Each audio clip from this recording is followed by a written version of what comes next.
I'm Eileen Hirschenow, and I am the Senior Director for Democracy Initiatives for the Anti-Defamation League, ADL.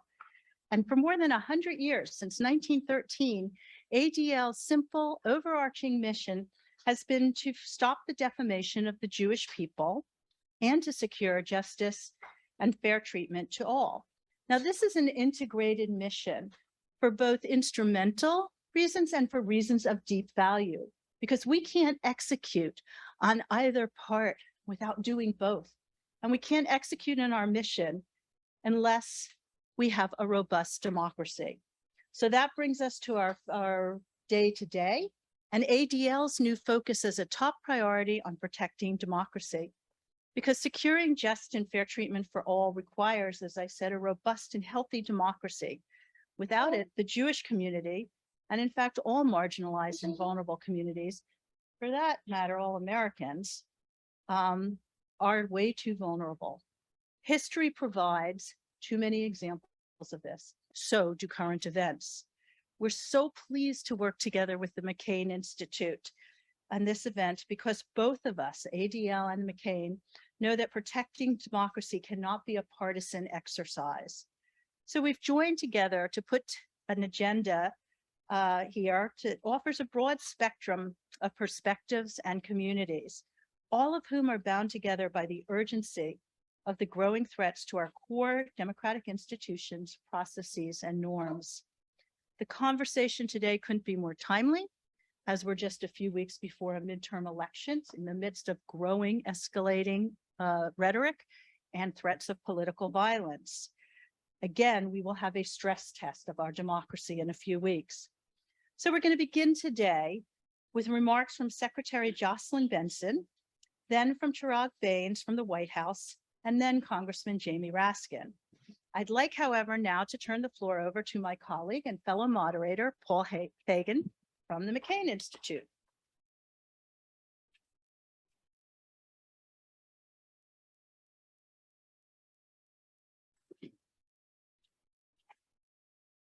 Good morning.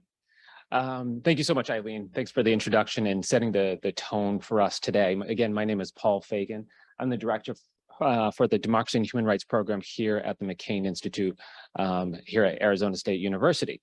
So we're very pleased that you could join us here in our facility for this discussion today.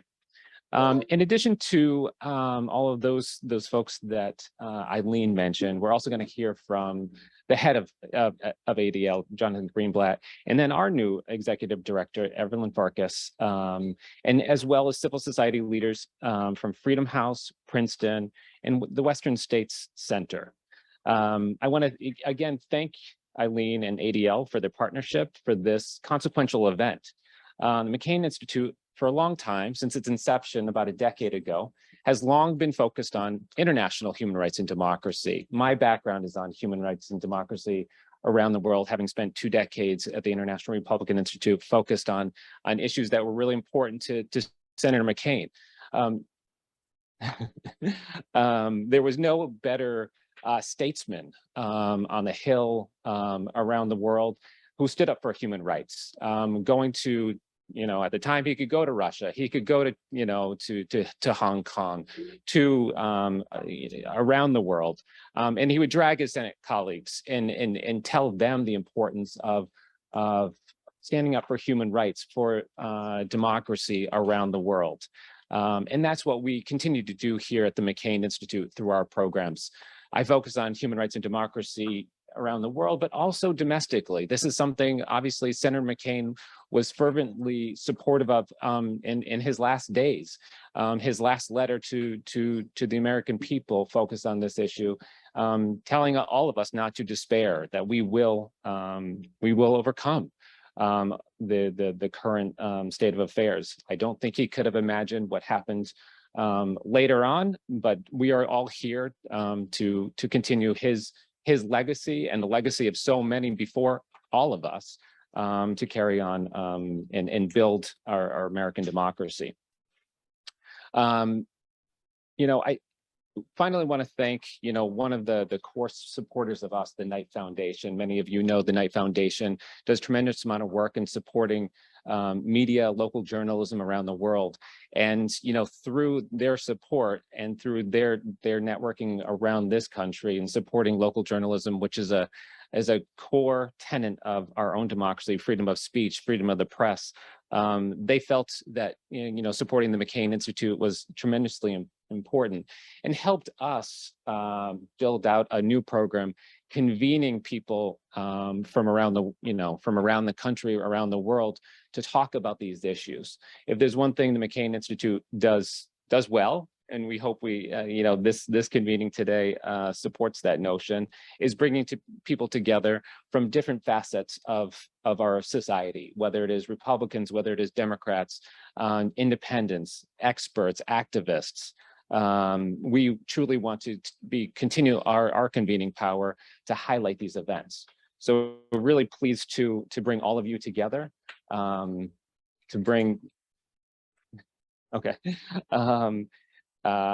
also not only bring everyone here in this room together, but our audience, that's tuning in today.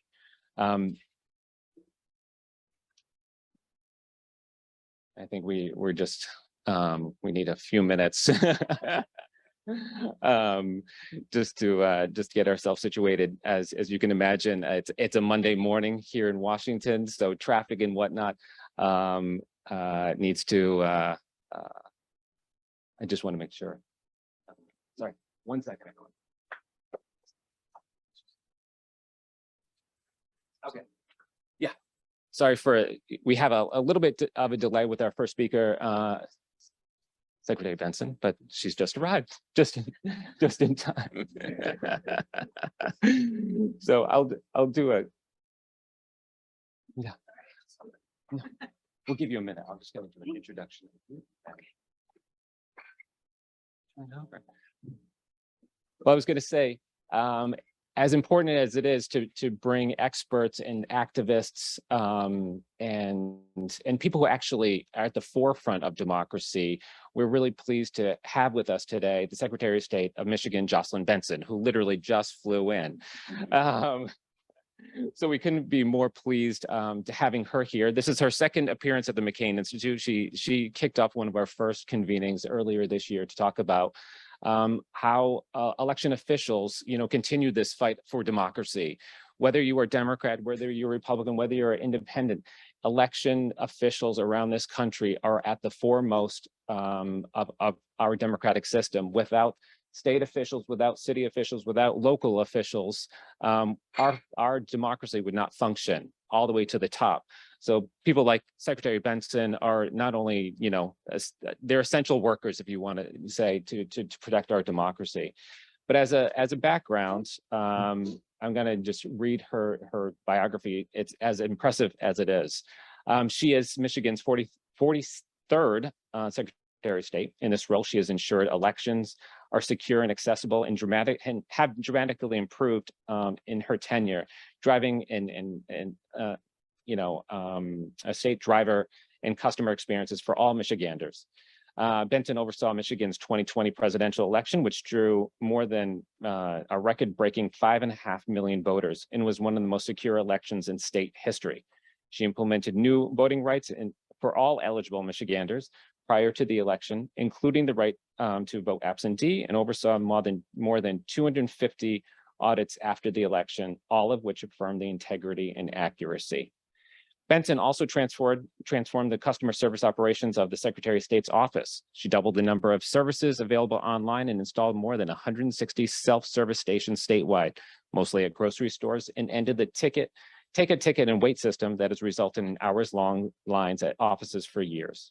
Now, most transactions are conducted without an office visit at all. And when residents do visit an office, they are in and out in an average of 20 minutes or less. I mean, for people who have been voting for years, and we've seen the lines, across America, that is impressive. She's a graduate of Harvard Law School, an expert on civil rights law and education law, election law. And Benson also served as the dean of Wayne State University Law School in Detroit. When she was appointed the dean at age of 36, she became the youngest woman in U.S. history to lead a top 100 accredited law school. She continues to serve as vice chair of the advisory board for the Levin Center at Wayne Law, which she founded with former U.S. Senator Carl Levin. Previously, Benson was an associate professor and associate director of Wayne Law's Damon J. Keith Center for Civil Rights. So with that, I'm very pleased and honored to welcome Secretary Jocelyn Benson to the podium. Thank you. Or if you'd like.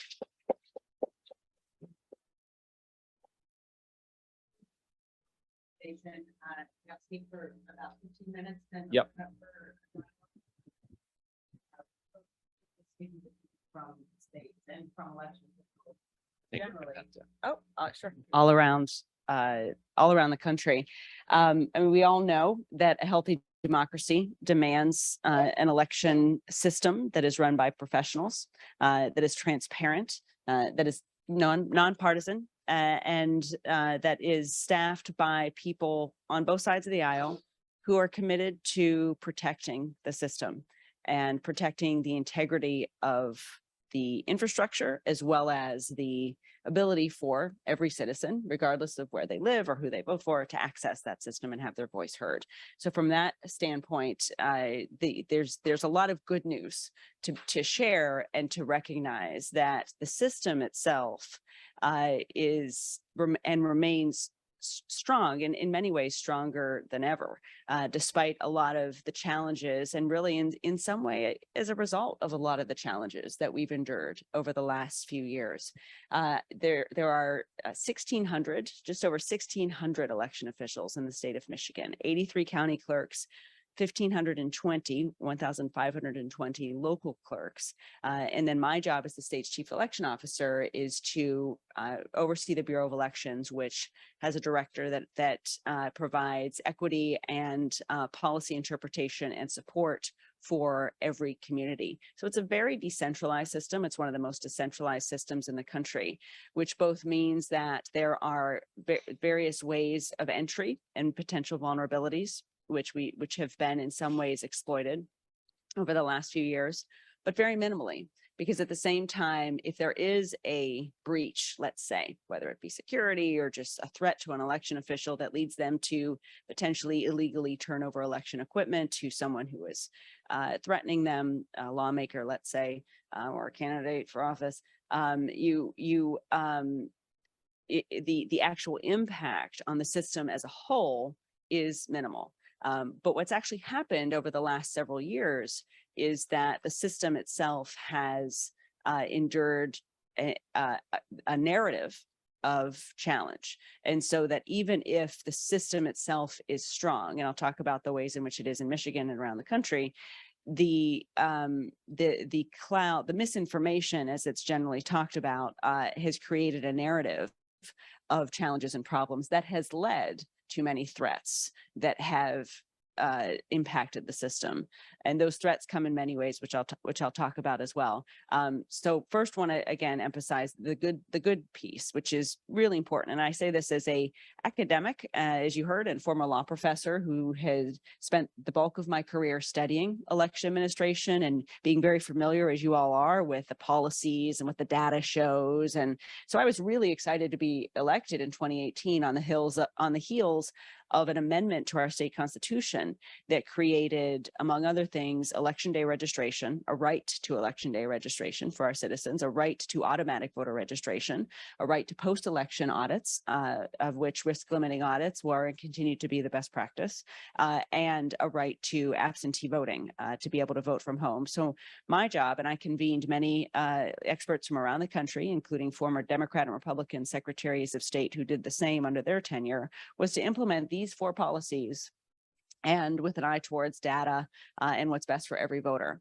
And so I was ready and excited to do that, assembled a team to do that. We implemented all of these policies within, we implemented automatic voter registration within 5 months, and it took the state of California 2.5 years. But we did that because the state of California led the way, and we were able to just glean from them and take the best practices and go with it without having and being able to avoid the minefields that they endured. So I say all that to say for those of you who study the elections and all the rest, what I lived was an implementation of a lot of what our research shows we should do, and what we allowed to lead us was that research. And so I can't emphasize how critical it was. I think at one point I just handed my elections director, who used to work at the Brennan Center, a book that I believe Ned Foley and the folks at Ohio State Election Center developed on like best election policies. And I was like, just do everything in here. And he was like, okay. But my point is that when we talk about the high turnout that we experienced around the country, but in Michigan in 2020, we tracked the data of these policies, particularly voting from home, election day registration, and automatic voter registration, and found that, lo and behold, if you actually just follow the data and implement best practices, you can build an infrastructure that is safe, secure, and accessible, and enables the highest turnout that our state has ever seen, even if at the precipice of the beginning of the election cycle in March of 2010, after the first statewide election with these new policies, a pandemic hits, which we just, again, kept looking at the data all of us were studying at the time, and began implementing new policies to ensure citizens actually had the clarity and confidence in the midst of a moment where everything was changing and a lot was uncertain, that their vote would count and that the democracy would hold. We were concerned about the growth of misinformation at that point, which turned out to be a real concern, and concerned that the post office would fail, or that someone with a bully pulpit, maybe even the former president of the United States, might declare the election canceled, which we know he wasn't legally able to do, but the misinformation that could flow from that, as we know, is significant.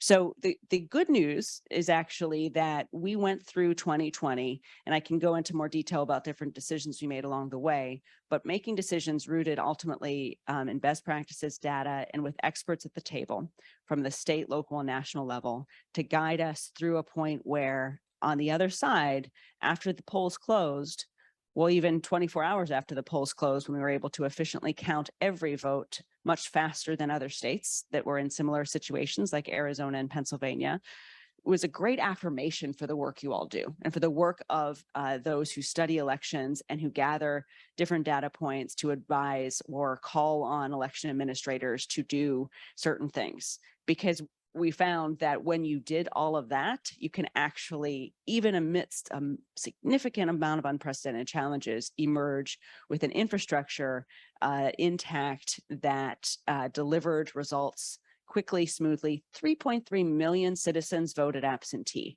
in 2020, in November 2020 in Michigan. That was 3 times the number that had ever voted absentee before in our state. So we had to go from a 1.1 million absentee ballot counting infrastructure to a 3.3 million absentee ballot infrastructure. And we did that again, same with the same procedure, and with the help of, frankly, philanthropic industry to help make sure we had enough machines and people to staff and have capacity to manage the influx of absentee ballots. So that's the good news. And the good news, and even in the months since, is that the data works, and the studies show if you follow the research, you can actually, even in this time of challenge, maintain the strength of our democracy. And there are a lot of other folks like me who've been doing that, particularly at the local level. The other side of it, of course, is the brewing storm, or the storm that we've been through that really began in 2020, but escalated in Michigan the hour in which the unofficial results of the presidential election on Wednesday began to be known. And that was where we saw an escalation of a misinformation campaign and post-election challenges that the likes of which we had never seen and had not anticipated. And guess what? There's also not a lot of research on what to do in that situation, which is another thing that I think is really, when we look at what we need right now, in addition to physical protections and general legal protections, it's research in how to administer elections and counter misinformation in an age not just of misinformation, but election subversion tactics, a lot of which we're going to see unfold in the next 5 weeks and after that, probably in the next several months. And so immediately we went from a or I would say over the course of the last 2 months of 2020, our work changed significantly to now not just be focused on building an election system that's safe, secure, accessible for all, not just about making sure everyone can get their ballot, return their ballot, and it's counted efficiently, but also just as much as those other things, countering the misinformation, because they metastasize the misinformation, not just to sow seeds of doubt in citizens' faith of our process, but to actually lead, as many of you know, to violent threats and rhetoric that impact our ability to do our jobs. In some cases, that means clerks are threatened, and so they're, they engage in potentially subversive tactics as well, which we've seen in a very limited, very small number of cases in Michigan, in which case the Attorney General's investigating and we're seeking legal recourse. But by and large, the impact is to increase the stress, anxiety, and even the physical fears of physical safety for these thousands of election workers and the poll workers as well, who need to make sure the infrastructure holds.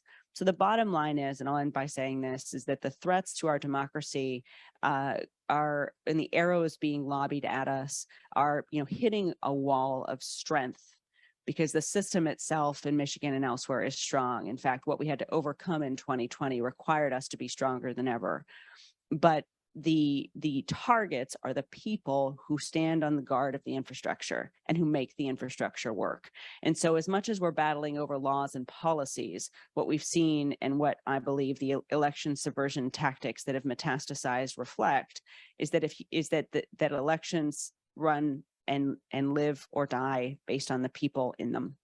And so figuring out how to ensure what I started by saying, that the professional, nonpartisan, excellence-driven, data-driven election administrators remain in the system and are protected and are safe, has to be the highest priority of our work in this field. Because if we don't, what I've seen personally is if we don't do that, or if those folks leave, or if they're replaced by people who aren't people of integrity and aren't people who are working to protect the system, then all the rules and procedures and everything else falls.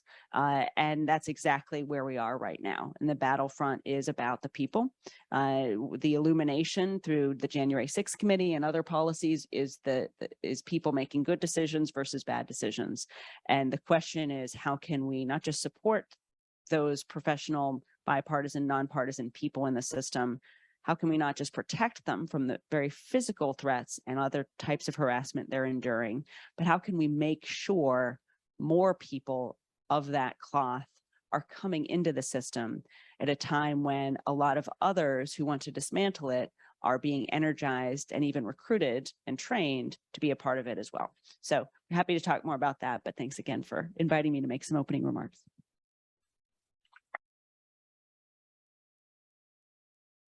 I'm so pleased to be able to introduce Chriaag Bains, Deputy Assistant to the President and Deputy Director of the Domestic Policy Council for Racial Justice and Equity at the White House. Prior to joining the Biden administration, Mr. Bains served as Director of Legal Strategies at Demos, where he led voting rights litigation and advocacy across the country. And before that, he was a senior fellow at Harvard Law School and at the Open Society Foundations, where I was once general counsel, but I missed you. Mr. Bains also served in the Justice Department Civil Rights Division. So thank you so much for joining us today.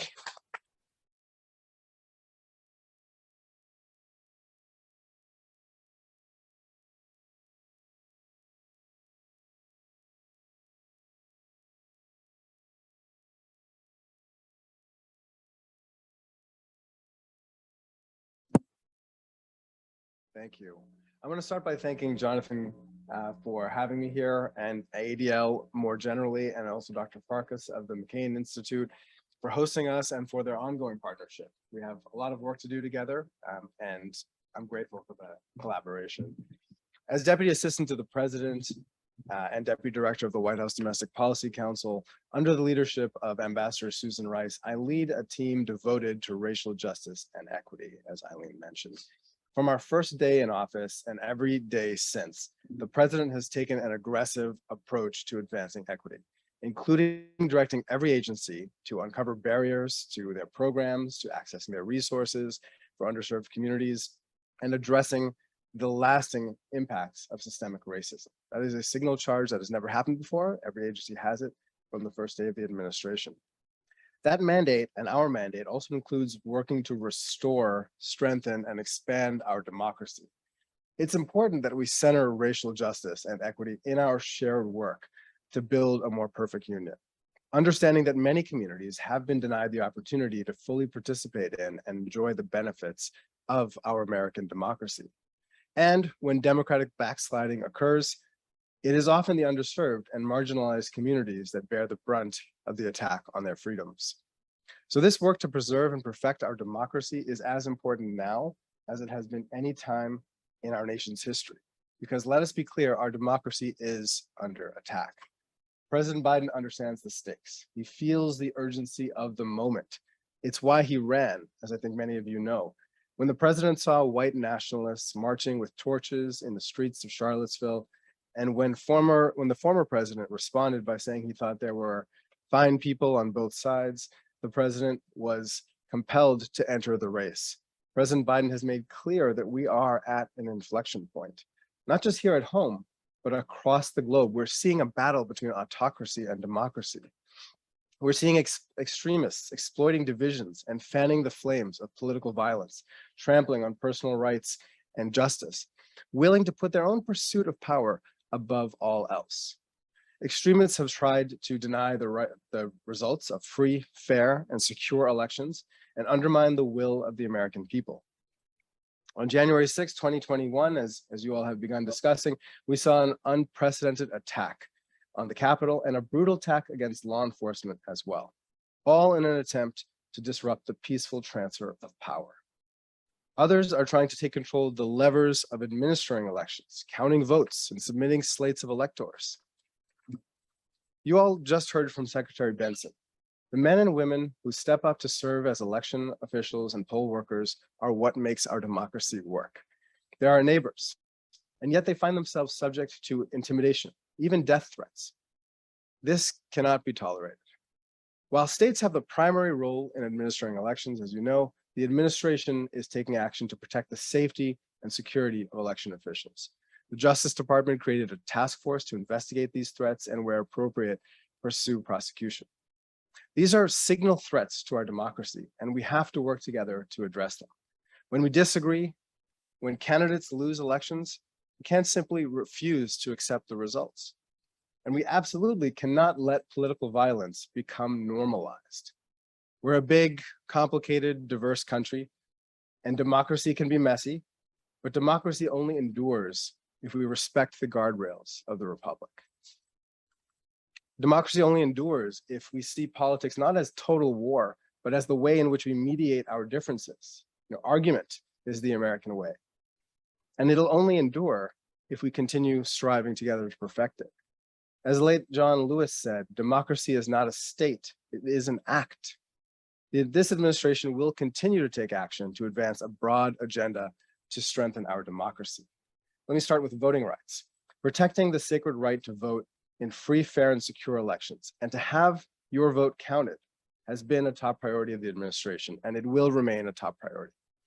President Biden and Vice President Harris have repeatedly urged the Senate to pass landmark legislation to combat voter suppression and protect the right to vote. The John Lewis Voting Rights Advancement Act, as you know, would restore the Voting Rights Act of 1965, which was gutted by the Supreme Court's decision in Shelby County in 2013, and further weakened by the Brnovich decision.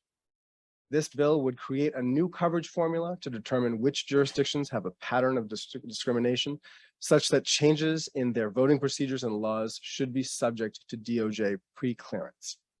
The Freedom to Vote Act also remains a priority. It would set national baselines to ensure access to the ballot. Important policies like automatic voter registration, minimum amounts of early voting, and security standards. It would also reform redistricting to curtail partisan gerrymandering that is distorting our democracy. The bill would also reform our campaign finance system, also worth pausing on, adding more transparency to combat dark money and protect against foreign interference. The president recently spoke to this issue as well. President Biden has called for changes in the Senate rules to secure essential voting rights legislation. When it comes to protecting majority rule in America, the majority should rule in the Senate. We're also grateful that there has been some progress. There is bipartisan work happening right now in the effort to reform the 135-year-old Electoral Count Act. Americans deserve greater integrity and clarity in the process by which their votes result in the election of the president and the vice president. It's our hope that this essential work gets done in this session of Congress. While we continue to push for congressional action, the Biden-Harris administration remains committed to using every tool we have through executive action to protect the right to vote. On March 7th, 2021, the anniversary of Bloody Sunday last year, the president signed an executive order directing an all-of-government approach to promote access to voting. A key provision of that executive order seeks to leverage the National Voter Registration Act, also known as the Motor Voter Law, that requires entities like state DMVs and other offices to serve as a one-stop voter registration hub, ensuring that Americans are smoothly, conveniently, and accurately registered to vote and have an opportunity to have their address updated as well, so they don't have problems at the polls. President Biden's executive order directed federal agencies, whenever practicable, to seek state designation as an NVRA voter registration agency. Now, for the first time ever, federal programs have been designated by states as voter registration agencies. This began in May. In May, Kansas designated the Haskell Indian Nations University, operated by the Department of the Interior, as an NVRA voter registration agency. That's the first federal program ever designated in this way by a state. That was followed in July by a formal proclamation in July, and later more formally in September by a proclamation.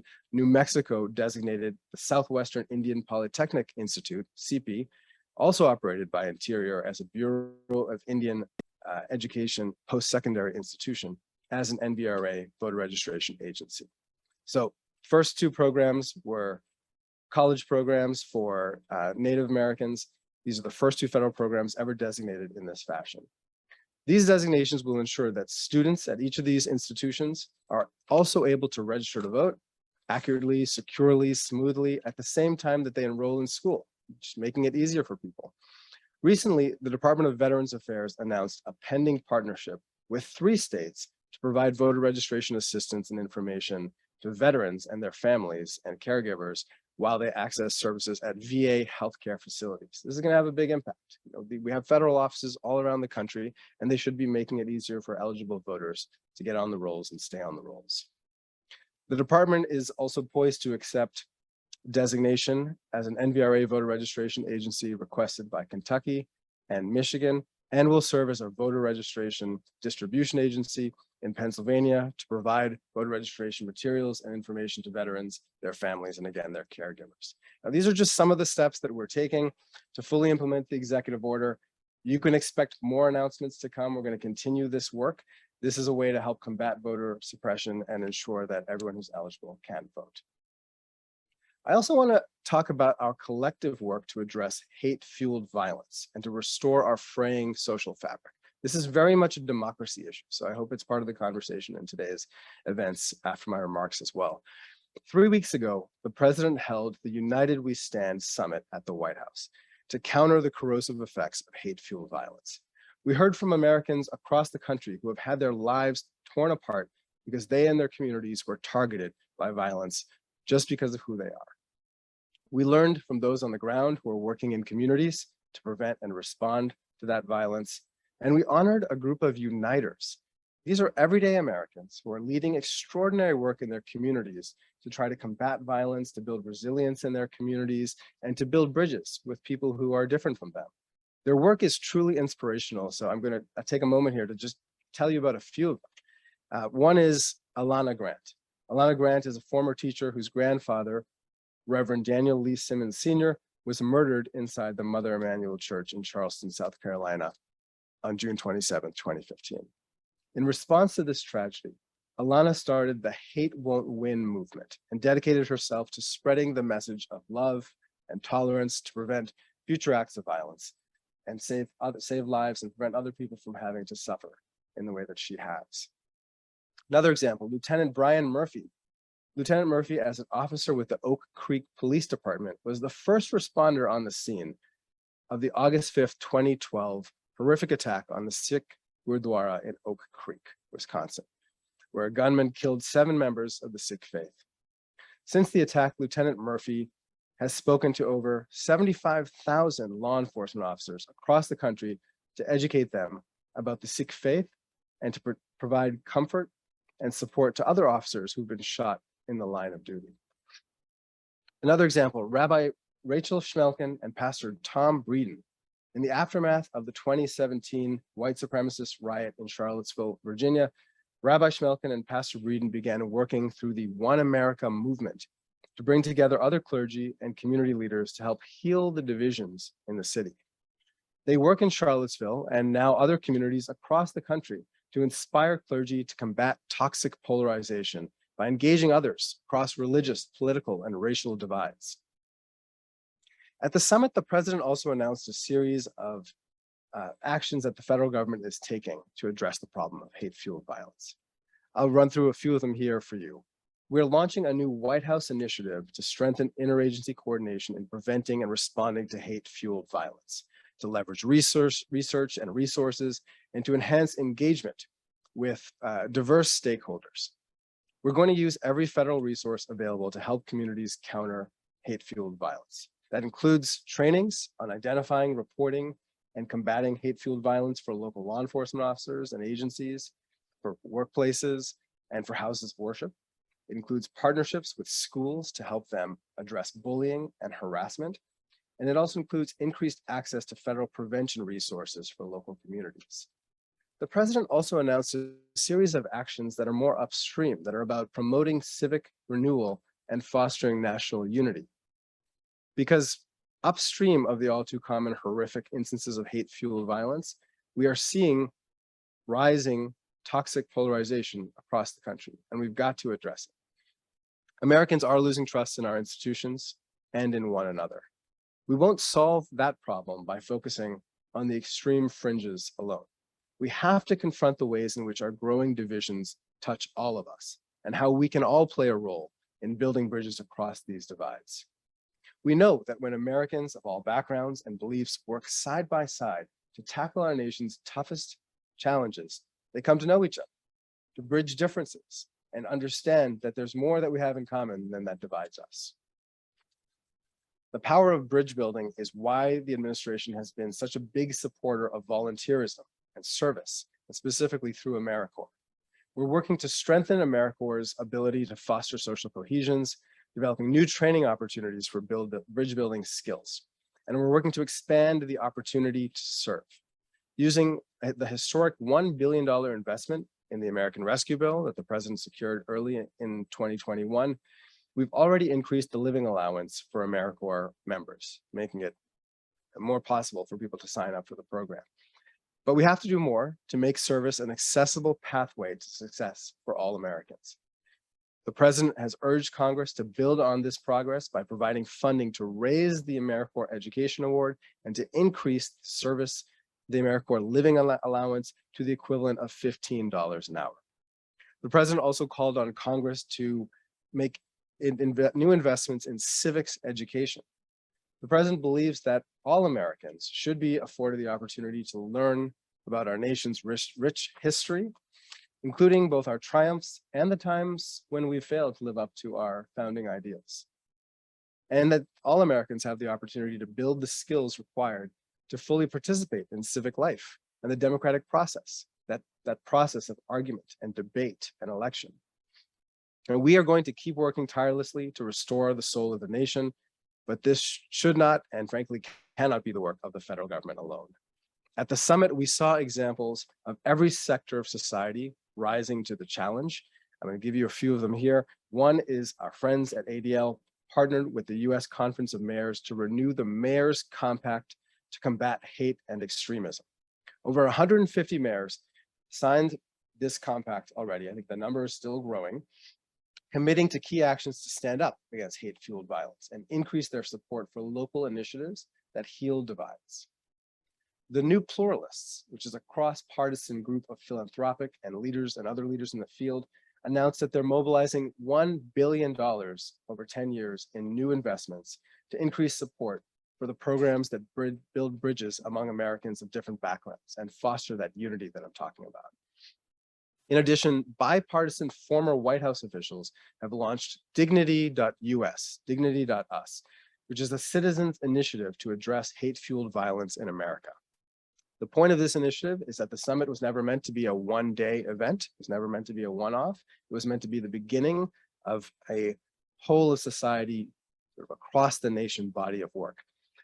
Dignity.us will foster dialogue in communities across the country. Its goal is to identify solutions to address hate-fueled violence. What is happening at the local level? What's working? How do we replicate that? How do we scale that?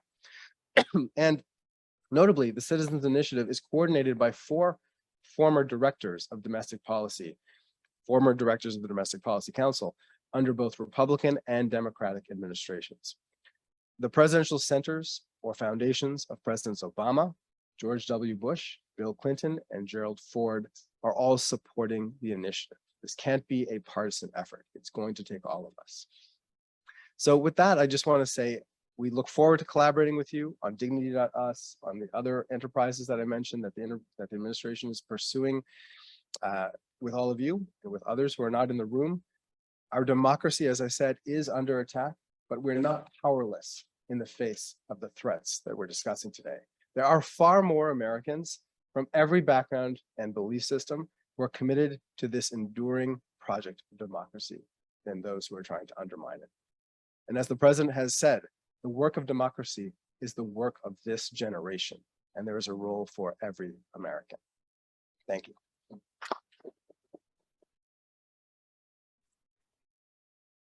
Thank you.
Thanks again so much, Chriaag, for those words. And count the McCain Institute as one of those partners around this table, and fighting for democracy and defending our democracy. I have the privilege of introducing our next speaker, Representative Jamie Raskin. I think he needs no introduction, but let me just give you a background if you don't know Representative Raskin's background. He proudly represents Maryland's 8th Congressional District in the United States House of Representatives. The district includes Montgomery, Carroll, and Frederick counties. Congressman Raskin was sworn into his third term at the start of the 117th Congress on January 3rd, 2021. This is Representative Raskin's third term serving in the House, the House Judiciary Committee, the Committee on Oversight and Reform, and the Committee on House Administration. This is the second term serving in the Rules Committee and the Coronavirus Select Committee, Subcommittee. He is also renamed Chair of the Oversight Subcommittee on Civil Rights and Civil Liberties and Chair of the Rules Subcommittee on Expedited Procedures for the 117th Congress. Representative Raskin also serves on the Select Committee to investigate the January 6th attack on the U.S. Capitol. Prior to his time in Congress, Congressman Raskin was a three-term state senator in Maryland, where he also served as the Senate Majority Whip. He earned his reputation for building coalitions in Annapolis to deliver a series of landmark legislative accomplishments. He was also a professor of constitutional law at American University's Washington College of Law for more than 25 years. He authored several books, including the Washington Post bestseller, Overhauling Democracy, the Supreme Court versus the American People, and the highly acclaimed We the Students, Supreme Court Cases for and About America's Students, which has sold more than 50,000 copies. He's also a graduate of Harvard College and Harvard Law School. And with that, I want to welcome Representative Raskin to the podium.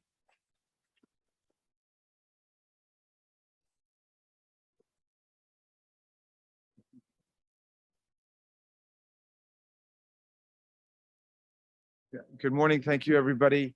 And I take it I've got like 8 or 10 minutes to filibuster here, and then we'll have a conversation. I guess what I thought I would do is describe kind of the topography of what took place on January 6th, and then work backwards, flip it around to figure out what it is we need to do. I saw 3 rings of sedition taking place. The outer ring was tens of thousands of people who showed up as a crowd in response to Donald Trump's tweet to come engage in a wild protest against the peaceful transfer of power. So within that huge crowd, there were people who were obviously determined to engage in violence. And we know from the social media and the various chat rooms and so on, there were people who were definitely planning on attacking the Capitol, attacking our officers, and driving Congress out of the building. But there were also people who were far more innocently motivated, who just responded to the President of the United States saying that that there was a theft of the election underway and they needed to come to act, and they had a more diffuse and ethereal idea of what might take place. So there was a spectrum of people in that outer crowd, but that crowd did turn into a mob. And a lot of that was at the instigation of the middle ring of sedition that day, which was the ring of the insurrection itself. And these were the Proud Boys, the Oath Keepers, the 3 Percenters, the militia groups, the QAnon networks, the Aryan Nations, First Amendment Praetorian, about a dozen organized extremist groups who were mobilized for the very specific purpose of coming and engaging in violence. And they were coordinated. A lot of them were engaged in military style training, and they engaged in an organized assault on our officers and on the Capitol, and of course did drive the members of the House and the Senate and the Vice President out of the Capitol and out of the counting of electoral college votes. They left more than 150 officers seriously injured or wounded with broken arms, legs, jaws, necks, contusions, concussions, traumatic brain injuries, post-traumatic stress syndrome, lost fingers, heart attacks, strokes, and so on, and also did millions of dollars worth of damage to the Capitol. This was not the scariest ring of the insurrection. The scariest ring was the very inner ring, which was the realm of the coup. Coup is an odd word to use in American political parlance because we don't have a lot of experience with coups in our own country. And we think of a coup as something undertaken by the military against a president, but this was a coup organized by the president against the constitutional order. It's what the political scientists call a self-coup, where an incumbent president, fearing electoral defeat, figures out a way to try to topple the electoral apparatus in order to stay in office. And that, of course, is the story that we've been telling in the January 6th Select Committee over the last several months. And that was a several-month-long effort by Trump to first get the state legislatures to void out the popular vote, to install electors for him, then to get state election officials just to fabricate votes. Just find me 11,780 votes. That's all I'm looking for. And I mean, I'm a politician. That's all I'm looking for, 11,780 votes. Then, there was a brief period of flirting with the idea of having the military seize the election machinery and rerun the election, because all of you know that provision in the Constitution, which allows the military to seize the election machinery and stage a new election. And then it all ended up on January 6th with the idea of driving the vice president outside of his constitutional role, getting him to essentially step outside of the constitutional order and proclaim unilateral extra constitutional powers to negate electoral college votes sent in by the governors of Arizona and Pennsylvania and Georgia, and thereby lower Biden's total in the electoral college below 270, triggering contingent election under the 12th Amendment, where they understood that the states would be voting on the basis of one state, one vote, rather than us voting in the House on the basis of one member, one vote. And at that point, Trump imagined himself, I think, riding like a Mussolini on the backs of the mob into the Capitol, proclaiming himself president, invoking the Insurrection Act,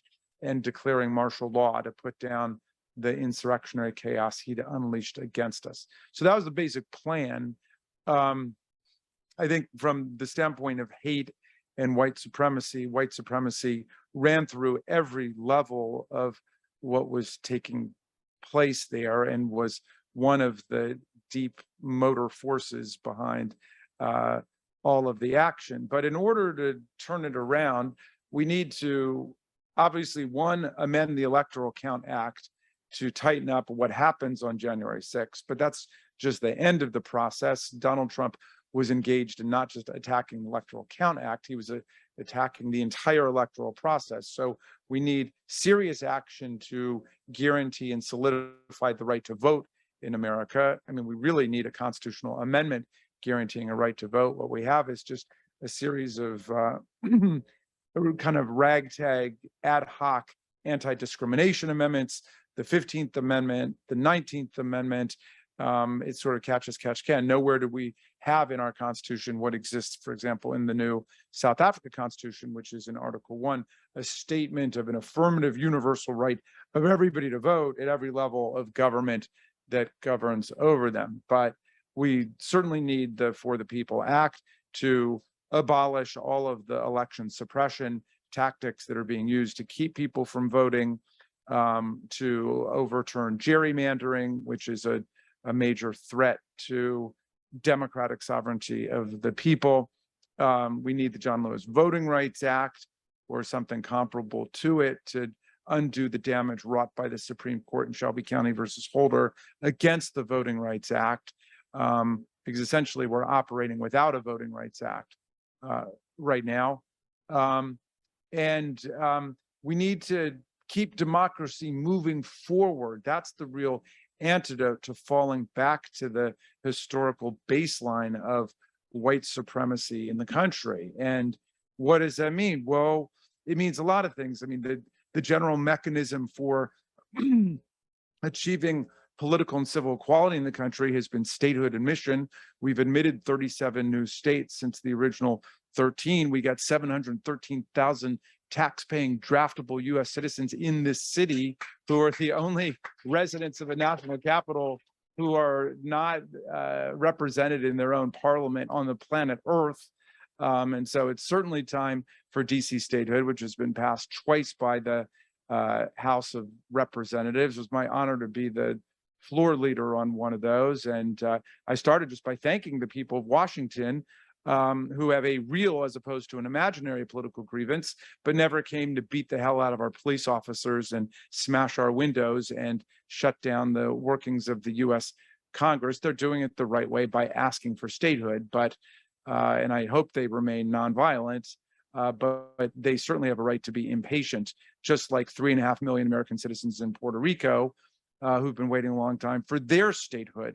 And so we've got to make that happen as well. So I liked very much President Biden's speech about democracy, but he made it sound like democracy is a set of static institutions. That's not what democracy is. And Tocqueville saw this in Democracy in America. Democracy in our country is either shrinking and shriveling away, and we've been in a contractionary mode, or it's growing and it's expanding. And we've got to get back on the growth track to include people who've been excluded and marginalized from our democracy. So that's like that first level of countering political coup. The antidote to that has got to be expansion of our democratic arrangements. But what about the domestic violent extremist groups? Well, 50 states have passed laws banning private militias. In America, it's illegal to have a private militia. It's a contradiction in terms. If you read the Constitution, it speaks of a well-regulated militia. That means regulated by the government. The people who show up with assault weapons at the Michigan state capitol or the Nevada state capitol, those are not militia men. These are insurrectionists. And our Constitution opposes insurrection. I had a column, which you can check out if you want, in yesterday's New York Times about this problem that one of our major political parties has embraced the idea that the purpose of the Second Amendment is to allow the people of the United States to overthrow the government, which is just utterly absurd. Ours is not the only constitution on earth which somehow grants the people the right to destroy our government and destroy our Constitution. And there are more than a half a dozen different provisions in the Constitution which reject that view, starting with Article 1, Section 8, Clause 15, which says that Congress shall have the power to call forth the militias of the state in order to suppress insurrections against the government. The Republican Guarantee Clause says that Congress shall guarantee to the people a Republican form of government and suppress domestic violence unleashed against the government. So we need federal legislation which makes it clear that these so-called private militias that came to attack us are extra legal, they are unlawful, and you can't have a private militia in America. You have a right to bear arms, as the Supreme Court has said, for purposes of self-defense, for purposes of hunting, but there is no constitutional right to engage in violent civil disobedience. There's not even a right under our Constitution to engage in nonviolent civil disobedience, which Dr. King and my late beloved colleague John Lewis and Bob Moses and people in the civil rights movement figured out from the inside of jail cells. Just because you're fighting even for the right thing under the Constitution doesn't give you a right to break the law.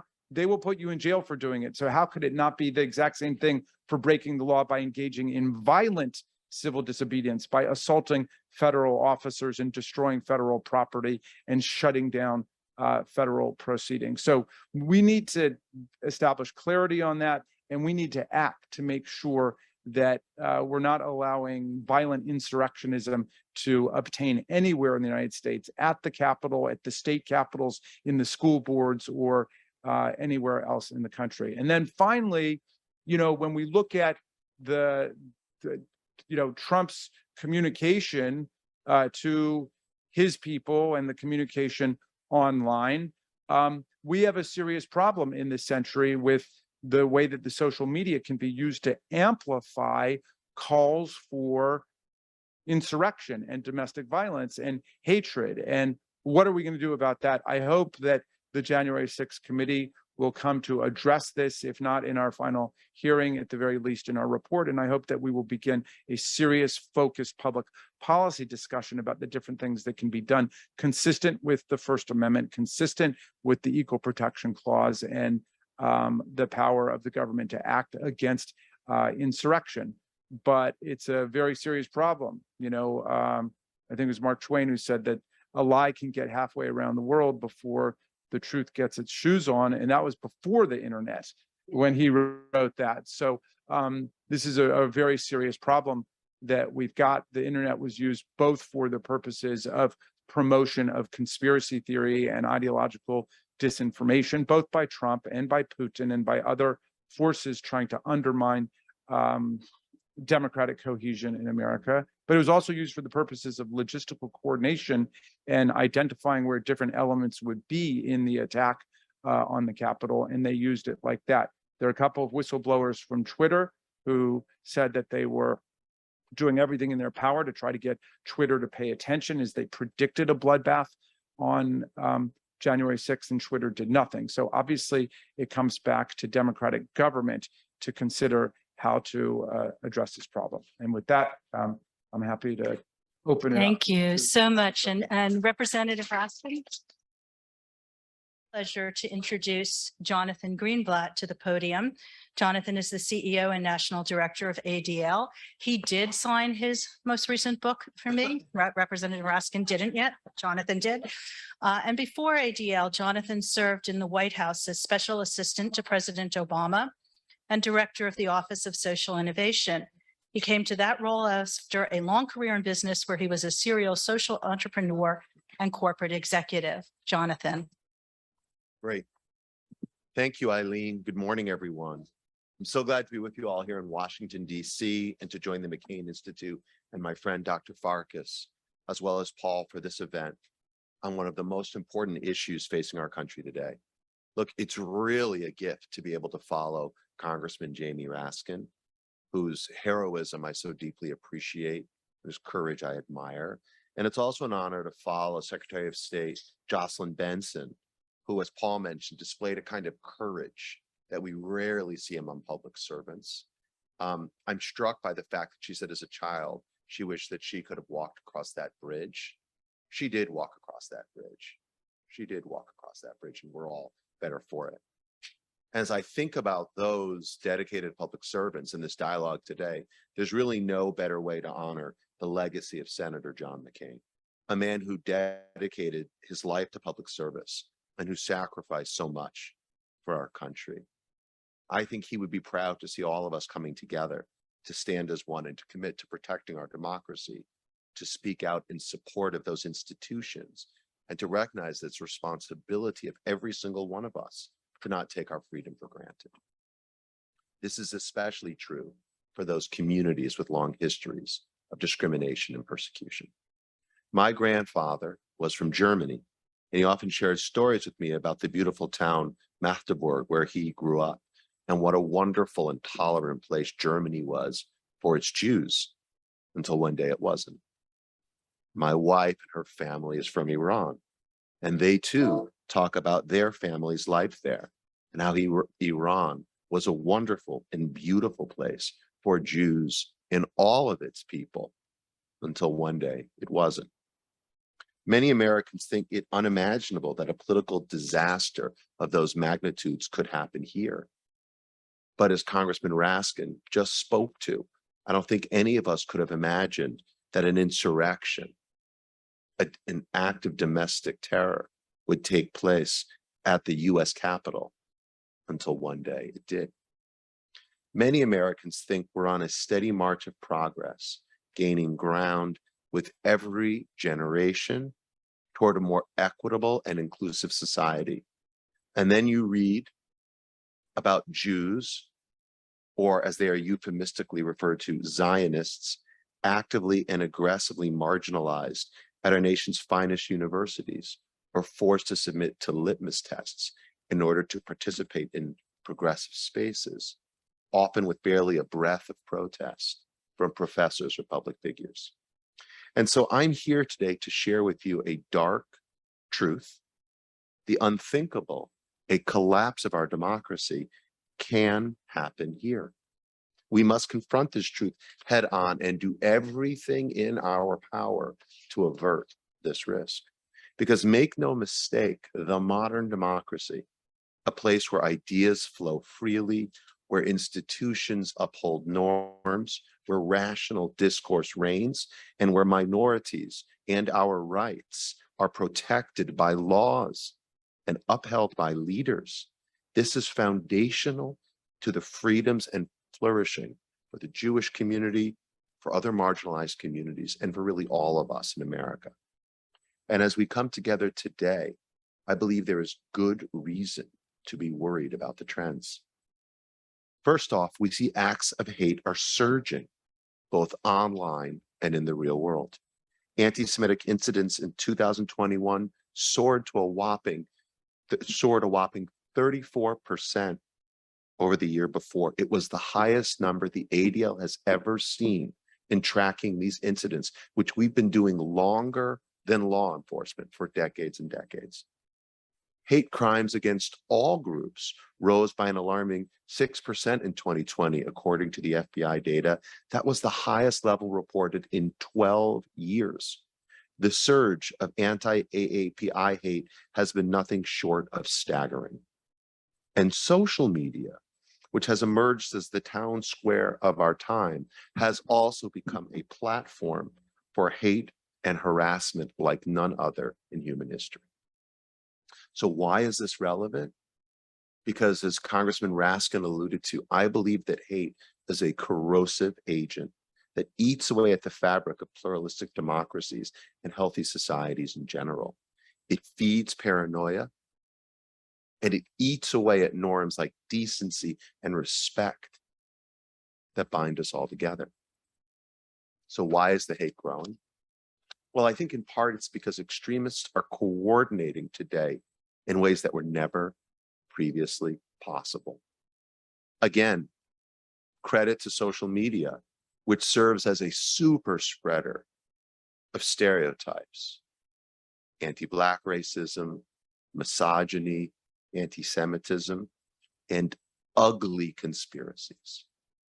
Consider the Great Replacement theory, the virulently hateful notion that a global elite, often identified as a secret cabal of Jews or Democrats, are plotting to flood the United States and the West with non-whites, typically Black people or Muslim people, and immigrants to commit white genocide. It was that thinking that led neo-Nazis to terrorize the town of Charlottesville with cries of "Jews will not replace us," and ultimately kill a young woman, Heather Heyer, in 2017. A white supremacist invoked replacement theory when he massacred 11 Jews in a synagogue in Pittsburgh in 2018. Another killed 51 Muslim worshippers at 2 mosques in New Zealand in 2019. Yet another murdered 22 Latinos at a Walmart in El Paso that same year. Yet another went to Buffalo earlier this year and committed another grotesque act, killing Black Americans as they shopped for groceries. Or think about the violence that erupted around the country last year, prompted by the Gaza war. That was a foreign conflict, but somehow it became open season on identifiably Jewish people.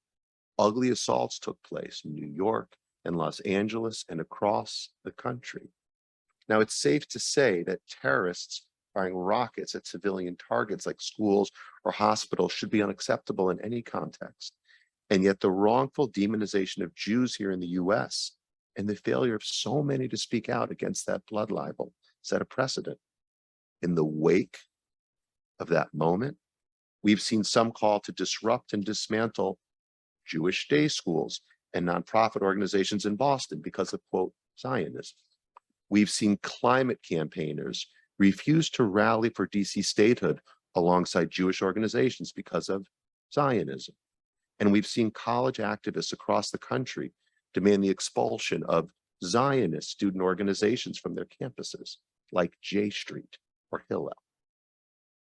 A lot of the same hate-filled fantasies that motivate extremists, such as replacement theory or QAnon fever dreams, or anti-Zionist conspiracies are being mainstreamed, normalized, and weaponized by public figures, elected officials, and political candidates at all levels of government.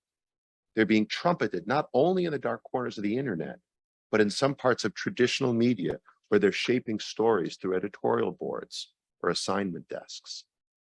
And this isn't just problematic speech. This is incitement.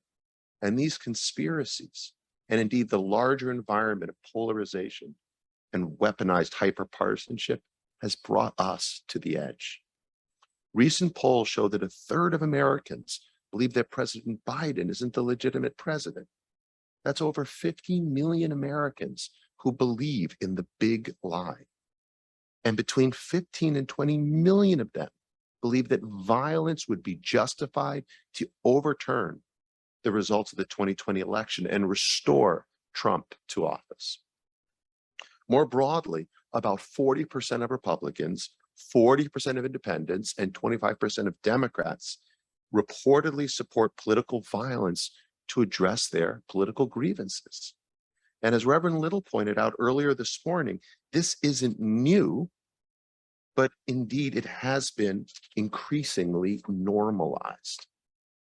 The growing numbers of public figures who are active purveyors of these false conspiracy theories, and still the greater numbers who are complicit by their silence. It endangers vulnerable American communities, and it poses a fundamental risk to our republic. Now, let me just acknowledge right here, up front, that there are many reasons why our democracy is at such great risk. Some of these have been decades in the making.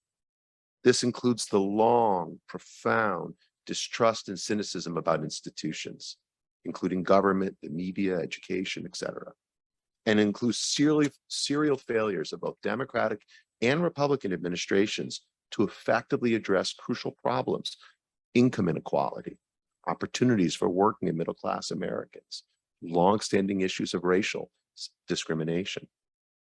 There are other threats, like the breathtaking rollback of civil rights we've seen in recent years, the tsunami of money in politics, the entrenchment of special interests, unrestrained gerrymandering, and the toxic polarization caused by both folks on the right and the left, demonizing and dehumanizing those with whom they disagree.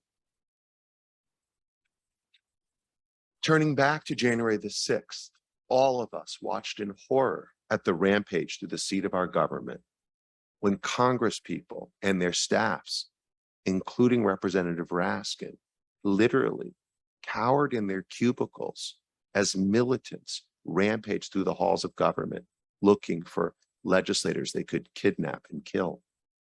Despite what we witnessed, we were actually fortunate that day and in the election season that preceded and trailed that fragile moment. Our institutions withstood that insurrection, due in large part to the courage of a number of Democratic and Republican election officials, judges as well, from both sides of the spectrum. But we learned how vulnerable our institutions were on that day. Now, I want to leave no room for doubt. I believe we will see more extreme and inflammatory hyperbole from the far-right MAGA contingent in the year ahead. And we will hear provocative rhetoric like President Trump over the weekend, suggesting that Senator Mitch McConnell has a, quote, death wish. Such hostile language has the potential to ignite savagery in our streets. And alongside the reality of right-wing militias assaulting uniformed law enforcement on the steps of the Capitol or widespread violence, we also have seen the ascent of a kind of thought police from segments of the far left, attempting to police public spaces and control cultural conversations with a dogma that almost fuels late-night monologues. But it's not funny when we see the Western canon seized from shelves because it doesn't conform to ever-shifting current norms. When we see language collapse on itself, devoid of meaning. When we cancel scholars for the tiniest transgression or the slightest sin without any opportunity for recourse. So to pull back the lens, it could be argued that one side seeks to expand the space for political violence, while the other side seeks to shrink the space for political ideas. It's impossible to miss the signs that the fringes are gearing up for conflict and it's moving into the mainstream. Now, this doesn't mean we're headed for a civil war, but we are in grave danger of entering into a prolonged period marked by political upheaval from what I would characterize as homegrown domestic terrorists who are either incited or encouraged by political leaders who instrumentalize them for their own objectives. That threat of civil unrest is real, it's destabilizing, and it's almost here. And the attacks on democracy, they're not just happening at the federal level, but at the state and local and precinct level. You heard a bit about this from Secretary Benson, but it's worth pointing out, as I tried to with my question, we're seeing election deniers becoming poll workers, vote counters, and election administrators. And make no mistake, this is a widespread, out in the open effort being coordinated and whipped up by the likes of convicted felon Steve Bannon. We've seen partisan hotlines established to falsely contest Democratic votes in swing districts and states. Again, this is happening out in the open. And we've seen radical right-wing candidates with disqualifying ideas buoyed by campaign dollars from Democratic donors out of some fevered notion that they'll be easier to defeat in the general election. This is playing with fire. So the warning here is that democracy, any democracy, is one demagogue away from disaster. So I profoundly hope we don't face a period of prolonged political crisis, but if we don't act and act effectively and in concert, that likelihood is high. To be clear, as we see people running for office, we can't blame all of this on ex-President Trump. Extremism has always lurked in the shadows of our society, but he gave it a spotlight. He offered it a voice, and he turbocharged it into a full assault on our democracy. And don't take my word for it. Don't even take Congressman Raskin's word for it. Ask Liz Cheney. Ask Larry Hogan. Ask Brad Raffensperger. Ask Rusty Bowers. These are lifelong Republicans and movement conservatives who have no place in a magnified party where authoritarianism prevails. So as previously stated, while I'm deeply worried about this extremism from the right, there are also concerns about democracy coming from the far left. The distrust of institutions and democratic processes runs deep among many progressives. There's little hope for democracy when both sides reject its legitimacy or even a capacity for reform. And the egregious forms of cancel culture and the application of litmus tests that seek to excommunicate some of us based on our ideas or our identities, that's a slower moving but absolutely poisonous toxin as well. It diminishes our ability to show up in public life as our full selves. It requires people to renounce their heritage in order to have a seat at the table, an idea that clashes, if you will, with the idea of America. Not to mention one that plays right into the hands of the extremists who would like nothing better than to see us fighting amongst ourselves. Now, ADL is confronting and combating anti-Semitism and other forms of illiberalism, and will continue to do so, whether it's from the left or the right. But I want to be clear here today, the most immediate threat to our democracy in this moment is coming from the MAGA movement.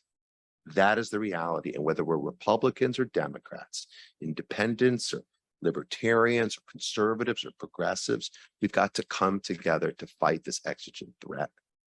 All of us have to confront this issue, both as Americans and in the context of our own identities. We Jewish people know that we tend not to thrive when our safety is dependent upon the whims of an autocrat rather than the rule of law. Throughout history, the Jewish people have fared poorly in societies polarized along sectarian lines. We don't prosper when conspiracies are the coin of the realm. And it's worth underscoring the words that my friend Eric Ward of the Western States Center has spoken so eloquently, that anti-Semitism is at the beating heart of white nationalism. But what starts with the Jews never ends with the Jews. The danger for American Jews is a microcosm of the danger to the entire American electorate. Anti-Semitism is making our communities more polarized, even within areas where we were once united. So the question remains, what do we do? Well, first, there are shoots of hope. While we see voter suppression laws in more than 12.5 states, many others have enacted or are considering voter expansion laws. There's a wave of new civic ventures like Renewed Democracy and States United, working to protect our democracy. And just as 2020 featured a more diverse cohort of first-time candidates, more people voted than at any other moment in American history. And just last week, the leadership of Senator McConnell to support the Electoral Count Reform Act could actually lead to its passage and safeguard future elections. So there are hopeful signs. And I'm also encouraged to see more progressive organizations and leaders taking on those in their own movements, speaking out against internecine warfare at the expense of important agendas and inclusive social justice movements. We saw this with the recent public rejection by many Democratic members of Congress when one of their colleagues had an offensive invocation about the claim that you can't be progressive and support the Jewish state. People on all sides are coming together and saying enough. So perhaps there's a renewed appetite for democracy in this country, and we need to tap into that, because democracy is not a spectator sport. It requires all of us, you and me, to get on the field. That means we need leaders, and all of you here today are the ones we've been waiting for. We need to counterflood the zone, so to speak, to show up at the school board sessions, candidate forums, town hall meetings, public health institutions, where extremists are appearing in naked attempts to inflame passions and sow division. And we need the nuts and bolts of our democracy to work. That means we need to protect access to the ballot, ensure all votes are counted, staff the polls with non-partisan workers, and guard against the political capture of our election machinery. And ultimately for Congress to get past its current gridlock and pass laws protecting voting rights and the integrity of our elections. But as the Congressman said before me, government can't solve these problems alone. We need assistance from the business community, from Silicon Valley to Madison Avenue, from Wall Street to Main Street, and civil society, including civil rights organizations like many that are here in this room today, universities and think tanks, and houses of worship and faith-based institutions, to build a bipartisan, post-ideological, pro-democracy movement. So there is work to be done. And I'm proud of what we've been able to do at ADL in particular, in working with partner organizations to reinforce the scaffolding of our civil society through legislation and litigation. For instance, just last month, ADL spearheaded the launch of Project Code, a new federal hub to combat political violence, bringing together partners like the National Urban League and the Asian American Foundation to create a connective tissue for fighting domestic extremism.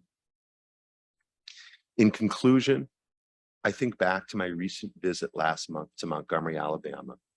We hosted the ADL board meeting around a visit at the Legacy Museum. It's a solemn, almost sacred site that reminds us that injustice in America is not new.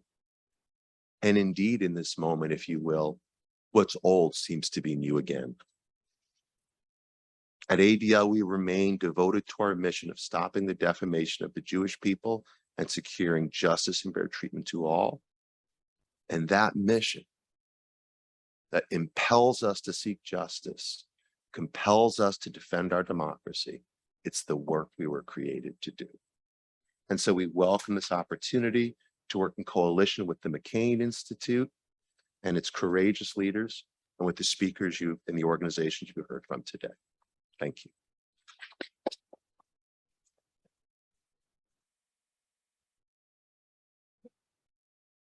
Thanks so much, Jonathan. Thanks, for those kind words in your partnership. It's my honor to introduce my boss, Dr. Evelyn Farkas. Dr. Farkas has more than 3 decades of experience working in national security and foreign policy in the U.S. executive and legislative branch, private sector, and international organizations overseas. But I would also say those past 3 decades, it included a devotion to spreading human rights and democracy in this country. In 2019 and 2020, she ran to represent New York's 17th Congressional District in the House of Representatives. She's currently, obviously, is the new director of the McCain Institute at Arizona State University. Getting that wrong, I'd be in big trouble if I said University of Arizona. Prior to that, she was the president of Farkas Global Strategies and the senior fellow at the German Marshall Fund of the United States and the Atlantic Council, and a national security contributor to NBC and MSNBC.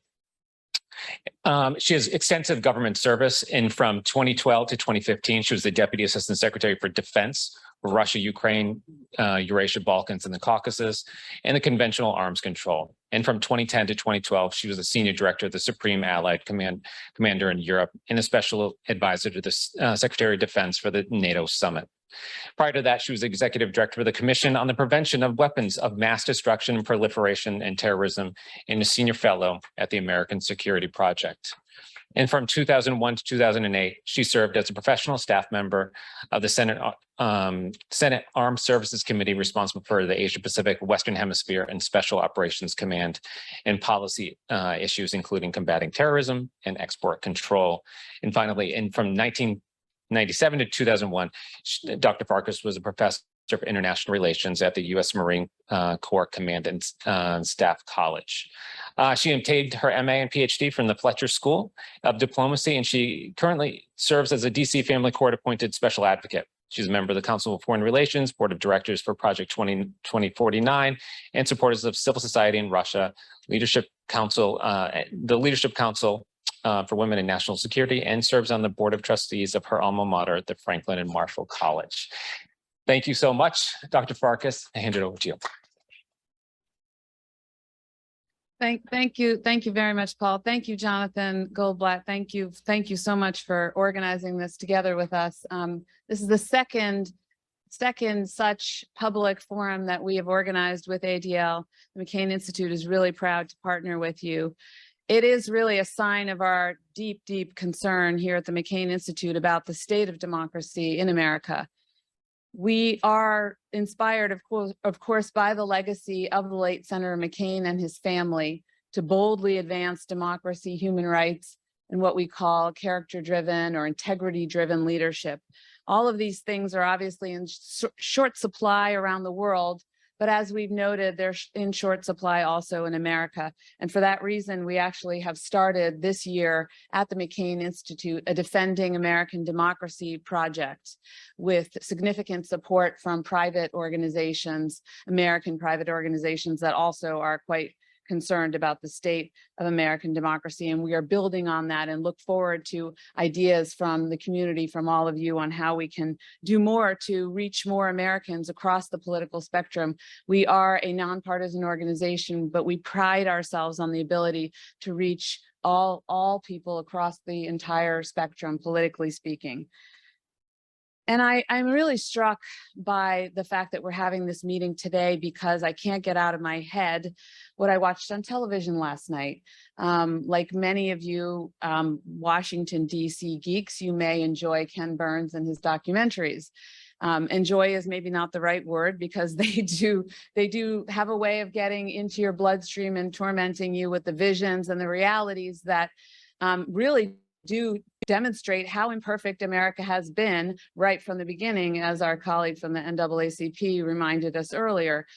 We have never gotten it right, yet we have this idea of progress, and it's inexorable, and somehow we are also doing better than others. Yes, we do well at criticizing ourselves compared to other countries that maybe don't look at the ugly and look at what and talk about it. but we still fall so far short of our ideals. And I am, however, heartened. I do also have to end up on a more optimistic note, although I will make some other comments to draw attention to our shared concerns. I'm heartened by the fact that Ken Burns is doing this documentary right now. It's on the Holocaust, but it's on more than the Holocaust. He's taken the scholarship that was made available to us by the fall of the Soviet Union and essentially incorporated a lot of information that we now have about what was happening in Eastern Europe, and specifically in Poland and Ukraine and Lithuania, Latvia, all of those areas that Tim Schneider, in his phenomenal book that was published only in 2012, is called Bloodlands. But the thing about this documentary is it's not just about what happened in Europe. It is also about what happened in America. And it also talks about Black America and how the horrendous treatment of Blacks in America informed the Nazis, which we also know from other scholars like Ingrid Wilkerson, who wrote about this very evocatively, how the Nazis looked at the horrors that we are inflicting upon Black Americans and said, well, if they can do that, we can try something like that too. And the fact that this continued, along with the anti-Semitism that was existent in America, that caused so many Jews to lose their lives needlessly, frankly, on top of the others who lost their lives needlessly, but frankly, because of American bigotry. So I think it's really a moment for a little bit of hope, because we are looking at our history. We're including those elements of our history that we didn't want to, or we didn't have access to. And people like Ken Burns and the PBS, you have to love PBS, for airing these documentaries are forcing us to be aware and to look at our shortcomings. And the reality is America and Freedom House, thank you, Freedom House. We also partner with them in many other avenues of active engagement. A year ago, when they did their last report card, America fell 11 points. Now, we're still a free democracy, according to Freedom House's definition, but we're down with Croatia, and I think it's Panama. We're not with Germany and France anymore. That should make us all, stop and think for a minute. And of course, as we know, in October of 2020, the Department of Homeland Security concluded that targeted violence, hate crimes, sometimes referred to in a bucket, as domestic terrorism, that these are among the most persistent and lethal threats to the United States today, and they represent the greatest threat to our democracy. The perpetrators of these crimes, as we know, seek to force ideological change through violence, death, and destruction. And so we're all here today to make sure that they don't get their way. But it is very political. Racially and ethnically motivated violent extremists, specifically white supremacist extremists, will remain the most dangerous threat to Americans if we don't do more. Since 2018, white supremacist extremists have conducted more lethal attacks in the United States than any other domestic violent extremism movement.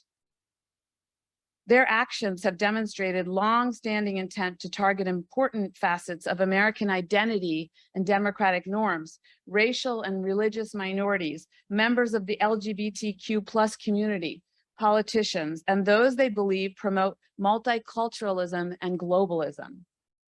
We also remain particularly concerned, and we heard about this before, about the impacts of online content, how it spreads virulently by these white violent supremacists, specifically conspiracy theorists and the political commentary they view as controversial.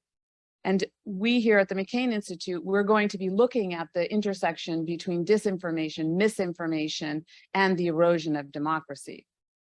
We already have, through our Preventing Targeted Violence program, done a lot of work at the grassroots to try to counter hate, helping American students at the high school and college level through competitions address targeted violence in all forms. We also this year launched, and at the White House Unite Summit that was recently held just a couple weeks ago, the United We Stand Summit, we launched our Screen Hate. It's basically a website where adults can go to find information about how to help youth, how to help other adults, but frankly, youth deal with bullying, deal with anti-Semitism, deal with racism. So to provide tools. And then we also have, I think it's the biggest practitioners network, but don't take my word for it, go at DHS, practitioners network for preventing targeted violence, I believe, in the United States. We are in the process of making that even better and more accessible to all of you. But as the threat grows, what we heard today from Congressman Raskin and others is that we need a comprehensive response. The US government must do everything it can, but clearly it can't do everything on its own. And that's why we need to come together. We need to reinforce one another in this room today through the Zoom sessions, and we need to exchange ideas and go out and do more. We need to protect Americans also from gun violence and mass murders. This is part of the equation. We need to provide early intervention and appropriate care for those who pose a danger to themselves and others. And of course, we already discussed the need for civic education. We need to set a tone from the highest ranks that every American deserves the life, liberty, and pursuit of happiness that our Declaration of Independence recognizes as unalienable acts. And we need to ensure that there's simply no tolerance of violence as an acceptable mode of seeking political or social change. With this in mind, of course, we need to acknowledge what's happening now in our elections. We have 2 electoral cycles. If we do not prevail, those of us who care about democracy and care about fighting against hate, then we will be in a situation where the United States is deeper eroding. We are seeing deeper erosion of our democracy. So it's more important than ever to stand up together. For this reason, as I've said, the McCain Institute is doing everything we can. We are, as I mentioned, hosting this week Representative Cheney. She is addressing students. It's targeted at students to explain to them what it means to be an American citizen. It's not just about voting. Yes, that's important, but it's also about working as a poll worker. I was actually at ASU last week and the students asked me, that's why I asked Congressman Raskin, because I thought maybe my answer was not very good and needed to be bolstered a bit before I go back out there this week. But you know, I said to them, you should work as poll workers. You should get to know people who work as poll workers, because they were talking about how do we respond to those who question the outcome of the elections. The only answer is to get involved or to get to know people who are involved. That's the only way you could know whether you trust them. So we also have a new program for democracy, promoting democracy in Arizona at the youth level. We have a democracy fellow, Sophia Gross. She's our first ever democracy fellow, and she will be focusing on conducting a poll of youth in Arizona and then hosting town halls like the one we're hosting this week with Representative Cheney and other such gatherings to basically work on how we expand democracy in Arizona. And hopefully with those lessons learned, we can go beyond that. And that is really focused on the youth. So if I can sum up, I'd like to do what we often like to do. As I said, we operate very much motivated by the legacy of the late senator. And so I'll wrap up with his words. He said, quote, "We don't build walls to freedom and opportunity. We tear them down. We will act on our founding conviction that all people have equal dignity and should be accorded the same respect by laws and government. We never hide from history. We make history," end quote. So his words compel us now to change history. Thank you very much, Jonathan. Thank you, Paul, Eileen. Thank you to my human rights team and also the Preventing Targeted Violence team. And thank you to all of you. Welcome back to our second session. I'm just going to So I think we're ready to move on to our second session. It was a great morning session, and we just have a shorter session this afternoon, but it's going to be equally as dynamic and great. So very happy to continue this. I keep on saying, but I do really have an honor to introduce our next speaker. She's an old friend, colleague, Nicole Bibbins Sedaca. She's the executive vice president over there at Freedom House, which is a great organization. If you don't know enough about Freedom House, they are essentially one of the first human rights organizations established in the United States, a bipartisan organization, nonpartisan organization that's been doing this for more than 70 years. So really honored to have Nicole speak to us today. I'll go through a short bio because she told me she didn't want the long one. But previously she was at Georgetown, where she was the director of Georgetown's Master of Science in Foreign Service and the co-chair for the Global Politics and Security concentration, and a professor of practice in international affairs in there as well. She's also the Kelly and David File fellow at the George W. Bush Institute. Previous to her work, she's a longtime public servant working in the Bush administration. She also went to Georgetown and got her bachelor's degree from the College of William and Mary. So with that, I'm just going to turn it over to Nicole. Thank you.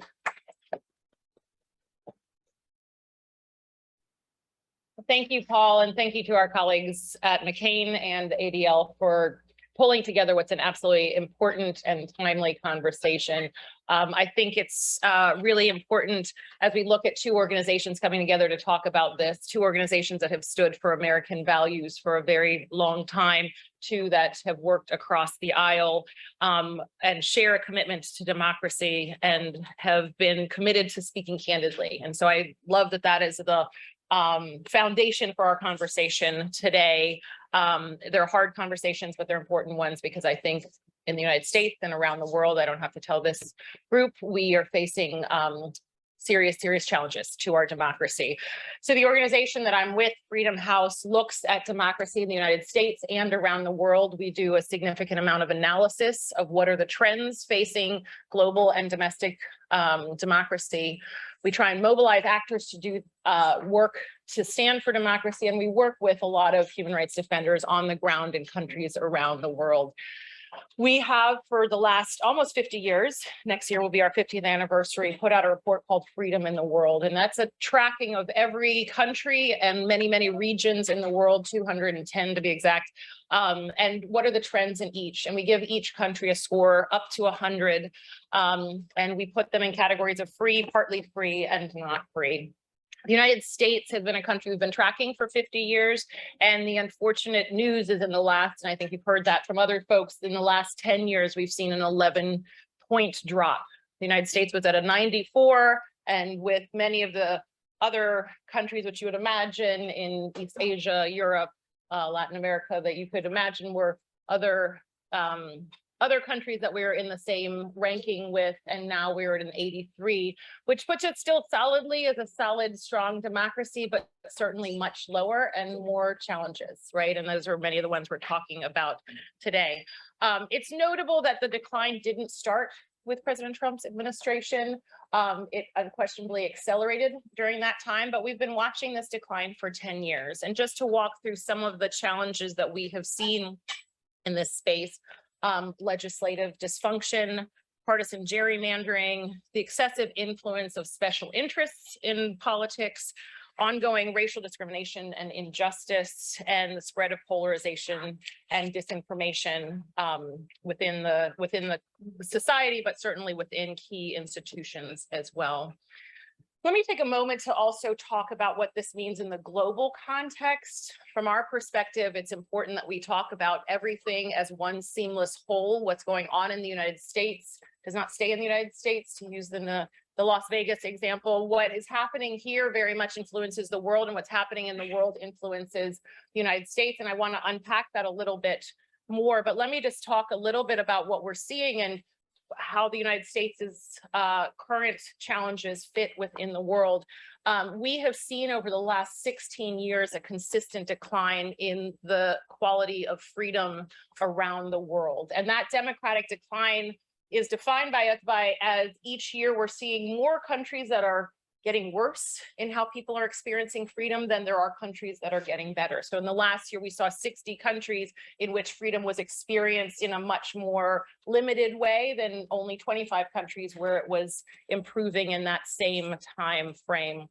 We've seen established democracies stepping back from an advocating role in the world. We've seen the rise of populism around the world, waning trust in democracy, and at the same time, autocrats, China, Russia, and others stepping into the space that's being created by the challenges that democracies are facing.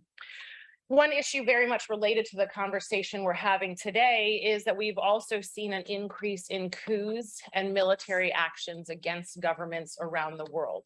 2021 was the last year that we have fully reported on. We saw military coups as more common that year than in any other year in the past 10 years. And we've seen from Myanmar to Chad to Mali, Sudan, power grabs and coups by different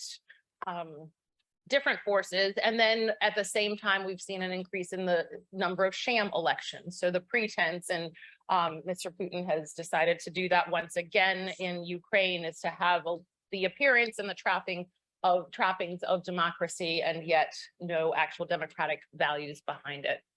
But let me just make one comment before I go into specifically how we're looking at hate and extremism, specifically of why the decline in the United States really matters globally as well. First and foremost, for those of us living in the United States, obviously the decline or the challenges that the United States is facing has an impact on our all day, every day. But the United States also is a model in many ways to the rest of the world. And when the United States faces challenges, it has ripples around the world. And we know that because we see leaders that are using or pointing to challenges that we've had in our own democracy to justify their own actions, to justify challenges that they have had. We also know that the United States has been one of the leading countries as far as supporting human rights and democracy around the world. And so when the United States retreats or is on its back heel because we're dealing with things at home, we are less positioned, well positioned to stand with those who are pushing for freedom in their own country. And so our challenges at home are not ones that just stay at home. They really are ones that impact the rest of the world. And what we see is when the United States is not a great model or a great advocate around the world, other powers step into that vacuum. Again, we see Russia and China expanding their reach in many corners of the world. And so there's a cycle there that we're seeing of the space that's being filled. Certainly, as we're thinking about what does it look like, what do the dynamics of hate and extremism look like in the United States and certainly around the world, we recognize we're seeing it very much of what does that mean for the infrastructure of democracy, because we see hate and extremism as foundational. We've heard this in many of the comments made by others, just foundationally opposed to core tenets of democracy. Certainly the idea that we know about majority rule, but obviously minority protection is the other part of that phrase that is often forgotten. The second is that democracy obviously is an infrastructure and a system to ensure that we don't use violence to solve our problems. And that has been the remarkable trend, both globally and domestically, that it has been the system that has prevented us from using violence to solve what are going to be inevitable differences in a pluralistic society. But I want to anchor some of the concerns that we have around rising extremism and the rising hate, which we have seen so clearly documented with crime statistics and others over the last 12 years, is some of the challenges that we're seeing in democracies as a system, as a whole. And I flagged this for an important reason, and we were having this conversation during the break. I think one of the strengths, I think, of this conversation here is you're seeing folks from lots of different sectors coming together to say the commonality is not necessarily that we're necessarily from the same community or have the same mission statements, but that we do share that thread of democracy. And by looking at where we're having other challenges in our democracy allows us to pull more into the tent and have more partnerships with others who will share that same concern about democracy, but maybe coming from a different angle. So let me just share 5 of them. They're not the only ones. They are ones that we are tracking closely. First is corruption and the influence of money in politics. And again, I think it's important for us to see that these are all elements of the infrastructure of democracy and impact. They are creating a conducive environment for some of the negative things that we're talking about today. So corruption and the influence of money and politics and the and how much that's also tied to the trust that people feel in democracy and the likelihood that democracy is going to deliver for all of the people.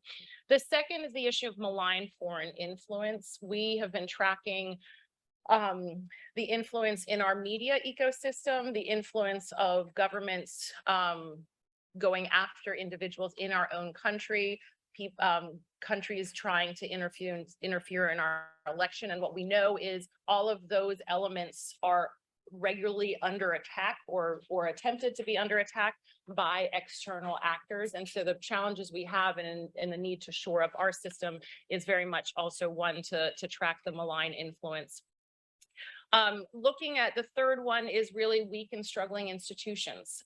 We see both congressional dysfunction and discrimination in our criminal justice system as two cornerstones of also related to the trust that people have in the system, but also two areas where we see cornerstones of our democracy not functioning at full capacity and therefore also not delivering public policy laws and justice in a way which is fair and reflective of our democratic values.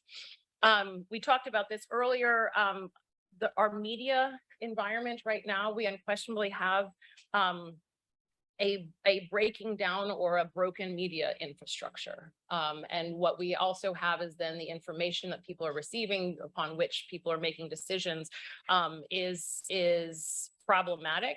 And part of that is the shift in the media landscape. Part of it is the shift in the media funding model, but also just the rise in partisanship and the lack of objective reporting that we're seeing in that. Last point I want to flag is also social media. And we talked, and that was raised in the last session as well with Jonathan and Evelyn, is that we also have a responsibility and an opportunity to engage more significantly with social media companies to talk about the responsibility that they hold as democratic actors in our society. Because what we see around the world, and certainly in the United States, is just this increase of negative information, hate information, or disinformation spread through social media. And in many places where the only access that people have to information are on their social media accounts, that we obviously see a huge rise in hate and violence as well. And some of the cases that were named before are central to that. Obviously, we've seen them overseas in India and Burma and many other places. Let me flag three areas of possible engagement, and then we'll open it up and welcome my colleagues as well. The issue of education and civic education, but also education more broadly, is one which I think is going to be central. What is very clear from our analysis, both of what we're seeing in the United States and around the world, is that there is a shift in how people are talking about democracy and a loss of the understanding that democracy is not a system that guarantees an outcome, but it is a system that guarantees that two outcomes can compete against each other to have one win. And that shift is a pretty foundational one. And what we've seen, there's a question that was asked before, how do we, what do we do when we have two sides that consider democracy a bad word? When we run into it, we see like the left considers it a right word and the right considers it a left word. So I'm not sure if we're possibly winning by having everybody confused about it. But really, it is about recapturing the narrative around democracy to explain that it is the system that will guarantee the opportunity to fight to win, as opposed to the system that will deliver your win. And that shift in the narrative is a significant part of what is driving a lot of the challenges that we're seeing today. The second is alliances, and I think our conversation being hosted by two great organizations today is an important part of that, but just really the need to build alliances, not necessarily of like-minded people, but people of difference who are equally committed to democracy. And I think it's an important opportunity for us to also build those alliances outside of our traditional areas. Many of us have really great, wonderful, affirming conversations with all of our like-minded people, usually in Washington, like within 3 blocks. But it's super important for us to build those alliances, and those alliances are really only going to be built on democracy, because we all have different mission statements, but it is really that unifying commitment to democracy and to democratic values that will allow us to come together to push back on some of these issues. And the last point, and I will say this sitting in the McCain Institute, certainly is courageous leadership. And it sounds like that should always be the starting and the ending point. But what we have seen in this time is leaders who have been willing to stand up for those that are not in their group, who are willing to say, I stand with someone from a different group that is facing hate or extremism, or I'm standing with a different group that I don't necessarily belong to or agree with. The strength of that courageous leadership is extraordinarily important. And likewise, the strength of courageous leadership of calling out those in your own group. And we're seeing that increasingly among some, but not enough. But I think where we see the opportunity to support and advocate for and give voice to those leaders who are willing to both stand with those who are different, but also stand for democracy against those in their own group is going to be a central part of our next phase of pushing back. If you'd prefer to sit up here, that's fine. But Shannon Hiller is Executive Director of the Bridging Divides Initiative. And she most recently served for 2 years as co-director of BDI, following nearly a decade of work in international development and foreign policy. Shannon previously served as Assistant Director for International Affairs and Operations at Princeton University and as an advisor at USAID's Office of Transition Initiatives. So with that, let me turn over to Shannon for remarks, and then we'll go to Eric. Thanks so much. And I heard earlier, I also was given the qualifications of being a national security and counterterrorism expert. I will say, based on my background, I often think of myself more as working in conflict and even democracy support, in places like Cambodia, Myanmar, or Syria, exactly as we just heard. And so as you'll hear, as I talk a little bit about BDI's work and how it relates to supporting democracy and a lot of the great organizations we work with, we tend to bring that lens too. How do we think about the relationship between not just violence, but broader conflict and democracy. So I try not to claim too many expertises, if any at all.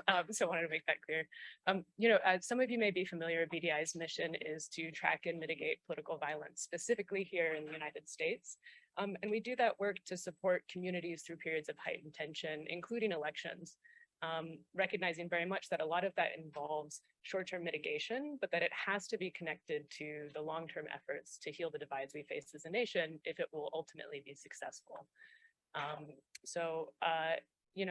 We do that work often through 3 main areas: action-oriented research to support many of your great organizations and others in states and localities around the country; cross-sector collaboration, which I'll speak a bit more about, especially in this sector.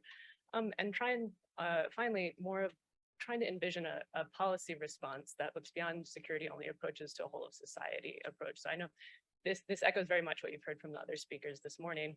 I think as it relates to civil society, there's often the question, how does political violence or thinking about trends and context of violence relate to democracy? And so I think in particular in this moment, what often resonates is first, understanding those trends can really help to keep people safe.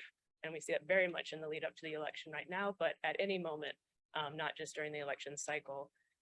The second is that if we're able to address and push back against violence, then we can undermine some of those anti-democratic strategies that rely on violence to succeed. So short-circuit it before violence is able to put us on this negative path that we find ourselves in right now.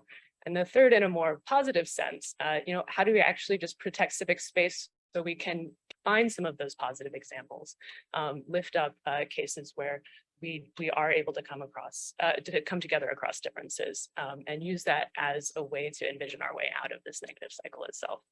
So rather than kind of just tack to those 3 areas that we think a lot about every day, I wanted to talk about a couple of more specific examples, and these will echo a lot of what you just heard, but I think speak to some of the different collaboration across civil society in particular. So the first is that I think many civil society organizations, some who think explicitly about this problem, but I think from lots of different sectors, are realizing that this is an all hands on deck moment. So are trying to find ways to collaborate in any opportunities that they have. And so, a lot of what BDI thinks about is how do we get the right information in the right hands at the right time so that we can work together to get ahead of political violence, ideally before it even happens. In another country, we might call this an early warning, early response system. But I think in the United States, we have such strong sectors already that what we see instead is this, what my colleagues at Project Over Zero have called a network of nodes. So strengthening the relationships between existing sectors so that we're more able to work together to respond when we can, when we face these moments of crisis. I also think about it in very tactical projects on the data side. We're currently collaborating with the ADL Center on Extremism and a number of other organizations to track threats and harassment against local officials in particular. That includes election, health, and education officials. And so we see that not as just analyzing a moment in time, but really trying to create a living data set where we can understand how this is evolving and really impacting very local communities. As we've heard time and again, impacting the sort of fabric of local democracy when we have those types of threats and harassment. I also think the really robust work that Secretary Benson is leading is a great example of this at a state level in Michigan. The second point I'd make is that there is that very local level work to protect civic space and the institutions of democracy itself, and really those cornerstones of democratic practice. So as we try and understand threats and harassment, we also have some really impressive work going on to reduce that impact. BDI is working with a host of other organizations to lift up to create a directory of de-escalation trainers at the state level. So folks on my team have talked to almost 200 different organizations across the country and have 24, so not quite 25 state level directories where people can connect to existing trainings on de-escalation.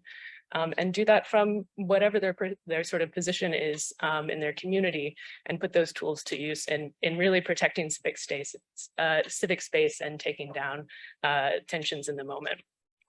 I also think, we often turn to Western State Center's community guides to stand up against hate, and how that shows all these different very local and very community specific efforts can make an impact. At the same time, it can be very urgent and imminent. You may have heard earlier this morning about some of the plans to intimidate voters at drop boxes, and that some of those have involved unlawful paramilitary groups that are still active today. So how do you make sure that election officials and others who can plan for that potential in just a few weeks understand what those groups are and what their motivations are to undermine democratic institutions? The final example, and this is why we changed the order a little bit, because I can give some strategic advice for all of you to never to try and speak after Eric. But I think this speaks to some of the incredible work that Eric's led in the Pacific Northwest, and I know he's going to sort of get specific about in the next section. But the third thing I'd say is civil society faces this dual task, both of protecting democracy in the moment, but also laying the foundation for the democracy we want to see in the future. So I think there's a lot of great work that has to still go on now and is going on to build that strong foundation when we're through these periods of heightened tension. So, I think that's both civil society and government partnerships. I think the January 6th Select Committee is a very critical and interesting example of this, helping us to understand as a country what the facts and details were about this particular time. I often go past the Capitol and you see school groups there, and I wonder what are they being is the tour guide giving the same story to every group? So how do we imagine together what that shared story is, the unified and unifying story is? And I think there's some good work, not just in the Select Committee, but obviously organizations trying to understand that beyond. I also think, Dr. Gail Christopher has done some incredible work around truth, racial healing, and transformation, but not just these kind of bigger concepts of what that might look like nationally, but, there's incredible state level racial healing commissions just up the road in Maryland, for example, and a scholar we work with, Dr. Charles Chavitz, who is both on the Maryland Commission, but also deeply involved in a local commission just over on the Eastern Shore, not far from where my grandmother grew up, and works closely with the mayor and others there to, talk about what healing looks like for their specific community. It's an ongoing effort. I think recognizing that we have to be able to do both of these things at once if we're to convince people that democracy is something worth fighting for. I will just end on, I really mean it. If you're going before Eric, you also need to bring reinforcements. So if you all will permit me, I'll quote Professor Eddie Glaude and then James Baldwin. Dr. Glaude is at Princeton just by coincidence also. And he was writing about James Baldwin's relevance for our modern time and said, Baldwin insisted until he died that we reach for a different story. We should tell the truth about ourselves, he maintained, and that would release us into a new possibility. And so then James Baldwin himself in his last novel said, not everything is lost. Responsibility cannot be lost. It can only be abdicated. If one refuses abdication, one begins again. And so I recommend the book that sort of explains that further, but I also think it speaks powerfully to the fact that we're doing both of those things right now, and we critically need all the partnerships we can get in civil society and beyond to accomplish it. So thanks.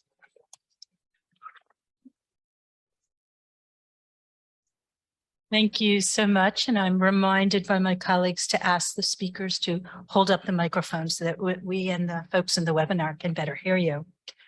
I just want to say before I introduce Eric Ward that Shannon and BDI are such a deeply valued partner of ADL. The work they do is so incredible, deep and broad, new, path-breaking and actionable in a way that very few are in this. So let me move now. Eric Ward is for this moment only on my right, is a senior advisor at the Western State Center and a nationally recognized expert on the relationship between authoritarian movements, hate violence, and preserving inclusive democracy. Eric has over 3 decades of leadership in community organizing and philanthropy, having served as Western State Center's executive director and now senior advisor and member of the President's Leadership Council for the Search for Common Good. Currently chair of the Proteus Fund, Eric is advisor to the Bridge Entertainment Labs, a member of the Pop Culture Collaborative's Pluralist Visionaries program, and the recipient of the Peabody Facebook Futures Media Award. Eric. Thank you so much. I have never been accused of not being able to be heard. It's an honor to be here, and I know I'm sitting behind me is sitting the McCain Institute, and I hope someone gets a photo because my friends may or may not believe me. There's 2 things to know about me. The first, right, is that when you hear that word, right, the extreme leftist, they're talking about Eric Ward. I'm apologetically on the left. I like to think of myself as a rational leftist. The other thing to know about me is I grew up Southern Baptist in Southern California. My family fled to Southern California in the early 1900s after the lynching of Mary Thompson in Shepherdsville, Kentucky. Over the course of years, they eventually made their way out to Los Angeles. And I'm proudly a part of 5 generations of Los Angeleans. I came up in the time of desegregation, the post-civil rights period. I'm a Gen X and unapologetic about that as well. Desegregation was significant. It was a victory of the civil rights movement, and many of those key organizations are in the room today, and I think are not often thanked for the sacrifices and the real work that had to go into challenging racism, right, as the rule of law. While those victories did occur, desegregation also was a challenging moment for individuals like myself who were bused to school across town, often made to then walk many blocks to and from school, where I was nearly the daily victim of hate crime harassment or intimidation to and from school. Now, those weren't other kids. I think it's important to point out. These were adults, right, who were making their way back and forth to work each day. That is how I came up through junior high school and most of my high school experience. As you can imagine, it occurred so quickly and so often, right, that we didn't ever thought about telling our parents or teachers that this was happening. It was simply what it meant to go back and forth to school. This occurred at a critical moment, the rise of hip hop and punk rock in Southern California. For many of us who were going to school, right, when you're in high school and junior high school, remember the last thing you want is to stand out except to your friends. And so finding music as a bridge was a way for us to cross lines of race, religion, gender, and sexual orientation and rebuild, right, for a very short period of time, what it meant to be in community. As a punk rocker, as a person in the music scene, if you love third wave ska, you're welcome. If you are a hater of third wave ska, I'm sorry. But one of the benefits, right, of kind of crossing over and being forced to cross over was the creation of new music genres and new relationships. That was very much quickly challenged. And you're probably wondering, what does this history of music and early LA have to do? But bear with me for a second. It's in that moment, as we are enjoying what we built as young people, that we become challenged.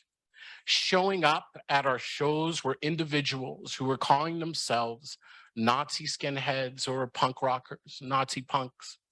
They were telling us that the thing we had built no longer belonged to us and there was no space for us in these spaces. We watched friends who were attacked as club owners and security stood by and watched. We didn't know what to do. Again, already normalized not to talk to our parents, not to trust to authority. We began to take matters in our own hands. I sit here today in embarrassment and in honesty to share with you that I am an individual who is part of a subculture that was both on the giving and receiving end of political violence. Much of the political violence that the country is facing today was birthed in those early subcultural interactions. The first lesson we should understand in terms of political violence is that while it may start in the extremes, it will always move to the mainstream. For many years, I justified that political violence and the harm that was done. I watched friends who were murdered, lured out into the desert and executed by neo-Nazis, who were shot in the back and paralyzed, who were beaten at shows. I had friends who I watched go off to prison for their own acts of violence, targeting neo-Nazis in return. For many years, even as I organized within the civil rights community, I watched the birth of militia movements in the Pacific Northwest and the armed attempted responses by those of us on the left to that formation. In short, I'm a victim and a perpetrator of the cycle of violence that took place here in the United States. Like a fashion show, right? It seemed extreme at first. We didn't understand that self-defense, right, didn't mean that we could engage in acts of harm. We were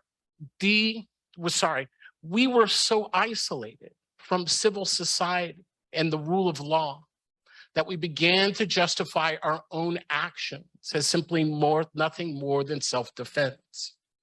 It plays out. If you don't believe it plays out, you should understand what happened in the 80s and 90s set the course for what happened in Portland, Oregon in 2017, where a white nationalist sitting on public transportation decided to target two young Black women who were simply coming home from school, one who was Muslim. He began to taunt them. Three white men, and I think it's important to name they were three white men, stood up and physically put themselves between this white nationalist and these two young women. They were three men who did not know each other, two who were on their way home from work, and one who was on his way to work. The white nationalist, Jeremy Christian, was so angry that he couldn't get to these two women, that he pulled out a knife and slashed the throats of all three men, two who died in their own blood on that public transportation system. It ignited years of political violence, fed by the George Floyd protests, but also fed by the invasion of paramilitary groups from the surrounding areas of Portland, Oregon. For years, a battle raged on the streets of Portland, Oregon. But as we understood at Western State Center, those fights were simply training. Portland was being used for proxy, and it became the training ground for what occurred in Washington, D.C. on January 6th. The violence still continues. So does the intimidation and the harassment. I'm often asked what is to be done. And we can talk about those on the extreme and the left and the right. But I want to pick up a mirror for a second and talk about all of us who are in the room, those of us who have chose to lean in together. We may not be many. You may not be seeing many from the radical left in the room today. You may not see many movement conservatives in the room, but we are starting to orbit. And the stronger you all come together, the easier it's going to be for us to orbit around this circle. We've come to understand that, like the right wing, we are being used. We're being used by proxy. We're being used to drive political positions that have nothing to do with the values of my community. My community doesn't suffer from the politics of left and right. My community, my subculture, right, suffers from domestic violence, the inability to have good jobs, to be able to access housing, social services, education. These are the things that impact our opportunity each and every day. But political parties don't stir us up over those things. They stir us up over othering. We become the shock troops of media conversations. The violent, right, assaults on our communities become political fodder for conservatives and liberals to attempt to undercut one another. And it's time for those in my community to say enough is enough. But it doesn't happen if we don't have a place to lean into. So I want to encourage this.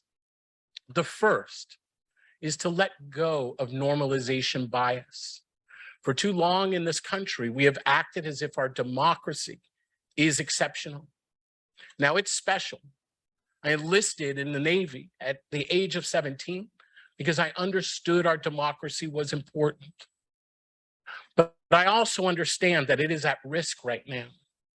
And it means we have to find ways to move forward together.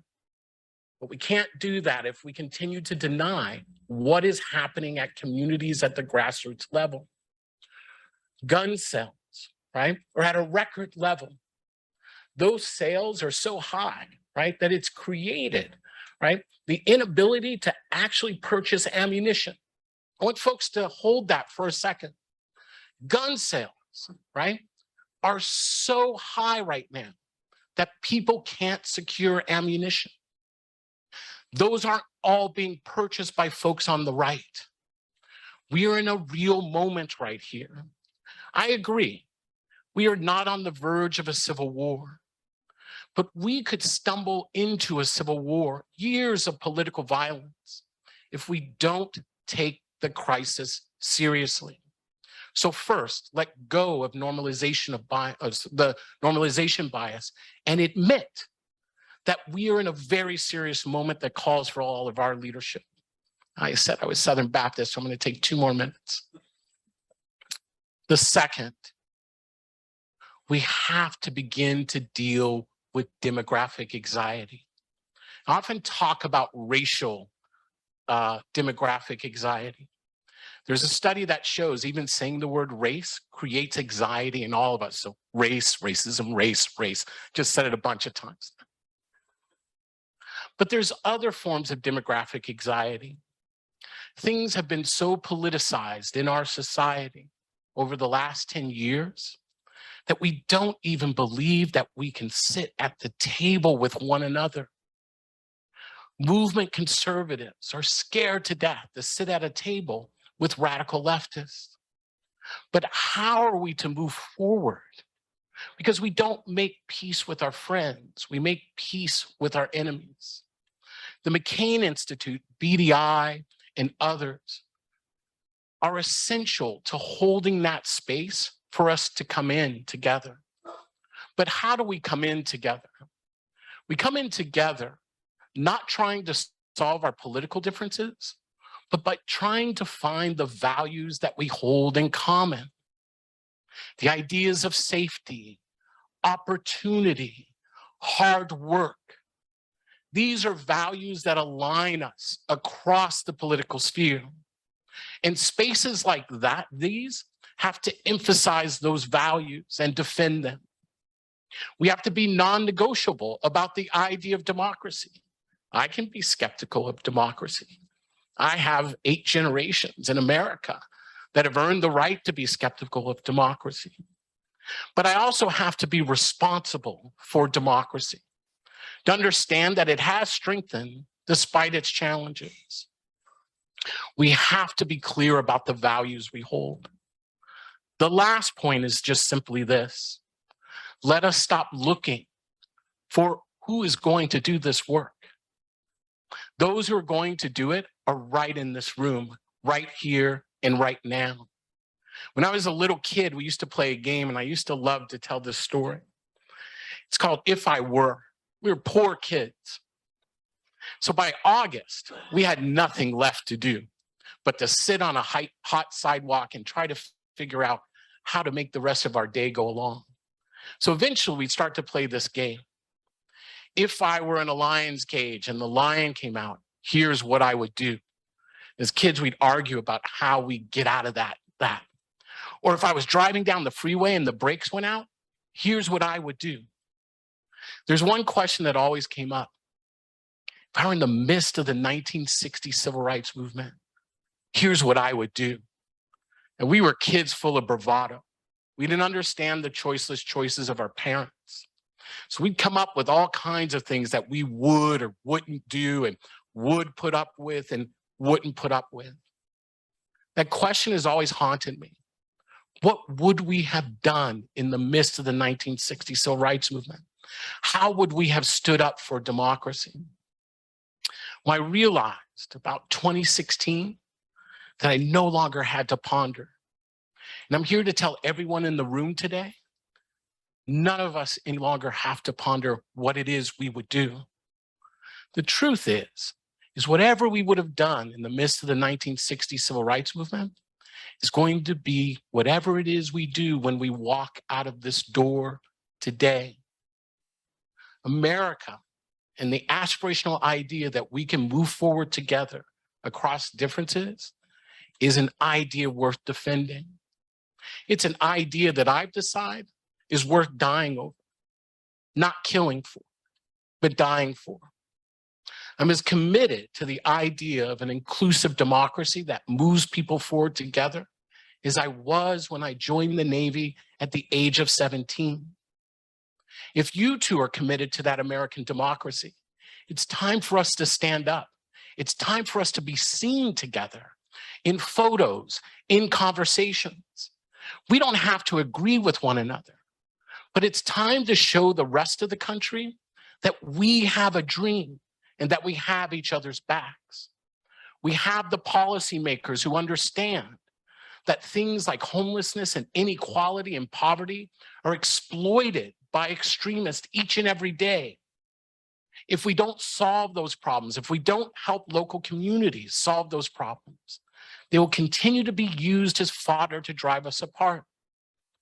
We have to understand that people at the local level already have the solutions. I've worked with Republicans and Democrats who have come together to hold people accountable who have promoted political violence. In the state I live in, Oregon, we watched every single elected Democrat, every single elected Republican come together and expel a sitting House legislator who had fomented his own January 6th attempt to overthrow the state capitol. We've seen Republicans step up in Washington state and in Idaho.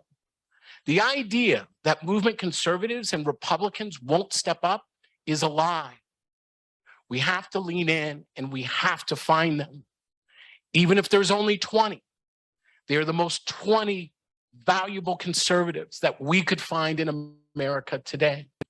Policy, relationship building, and not denying what is happening each and every day in our communities is the way forward.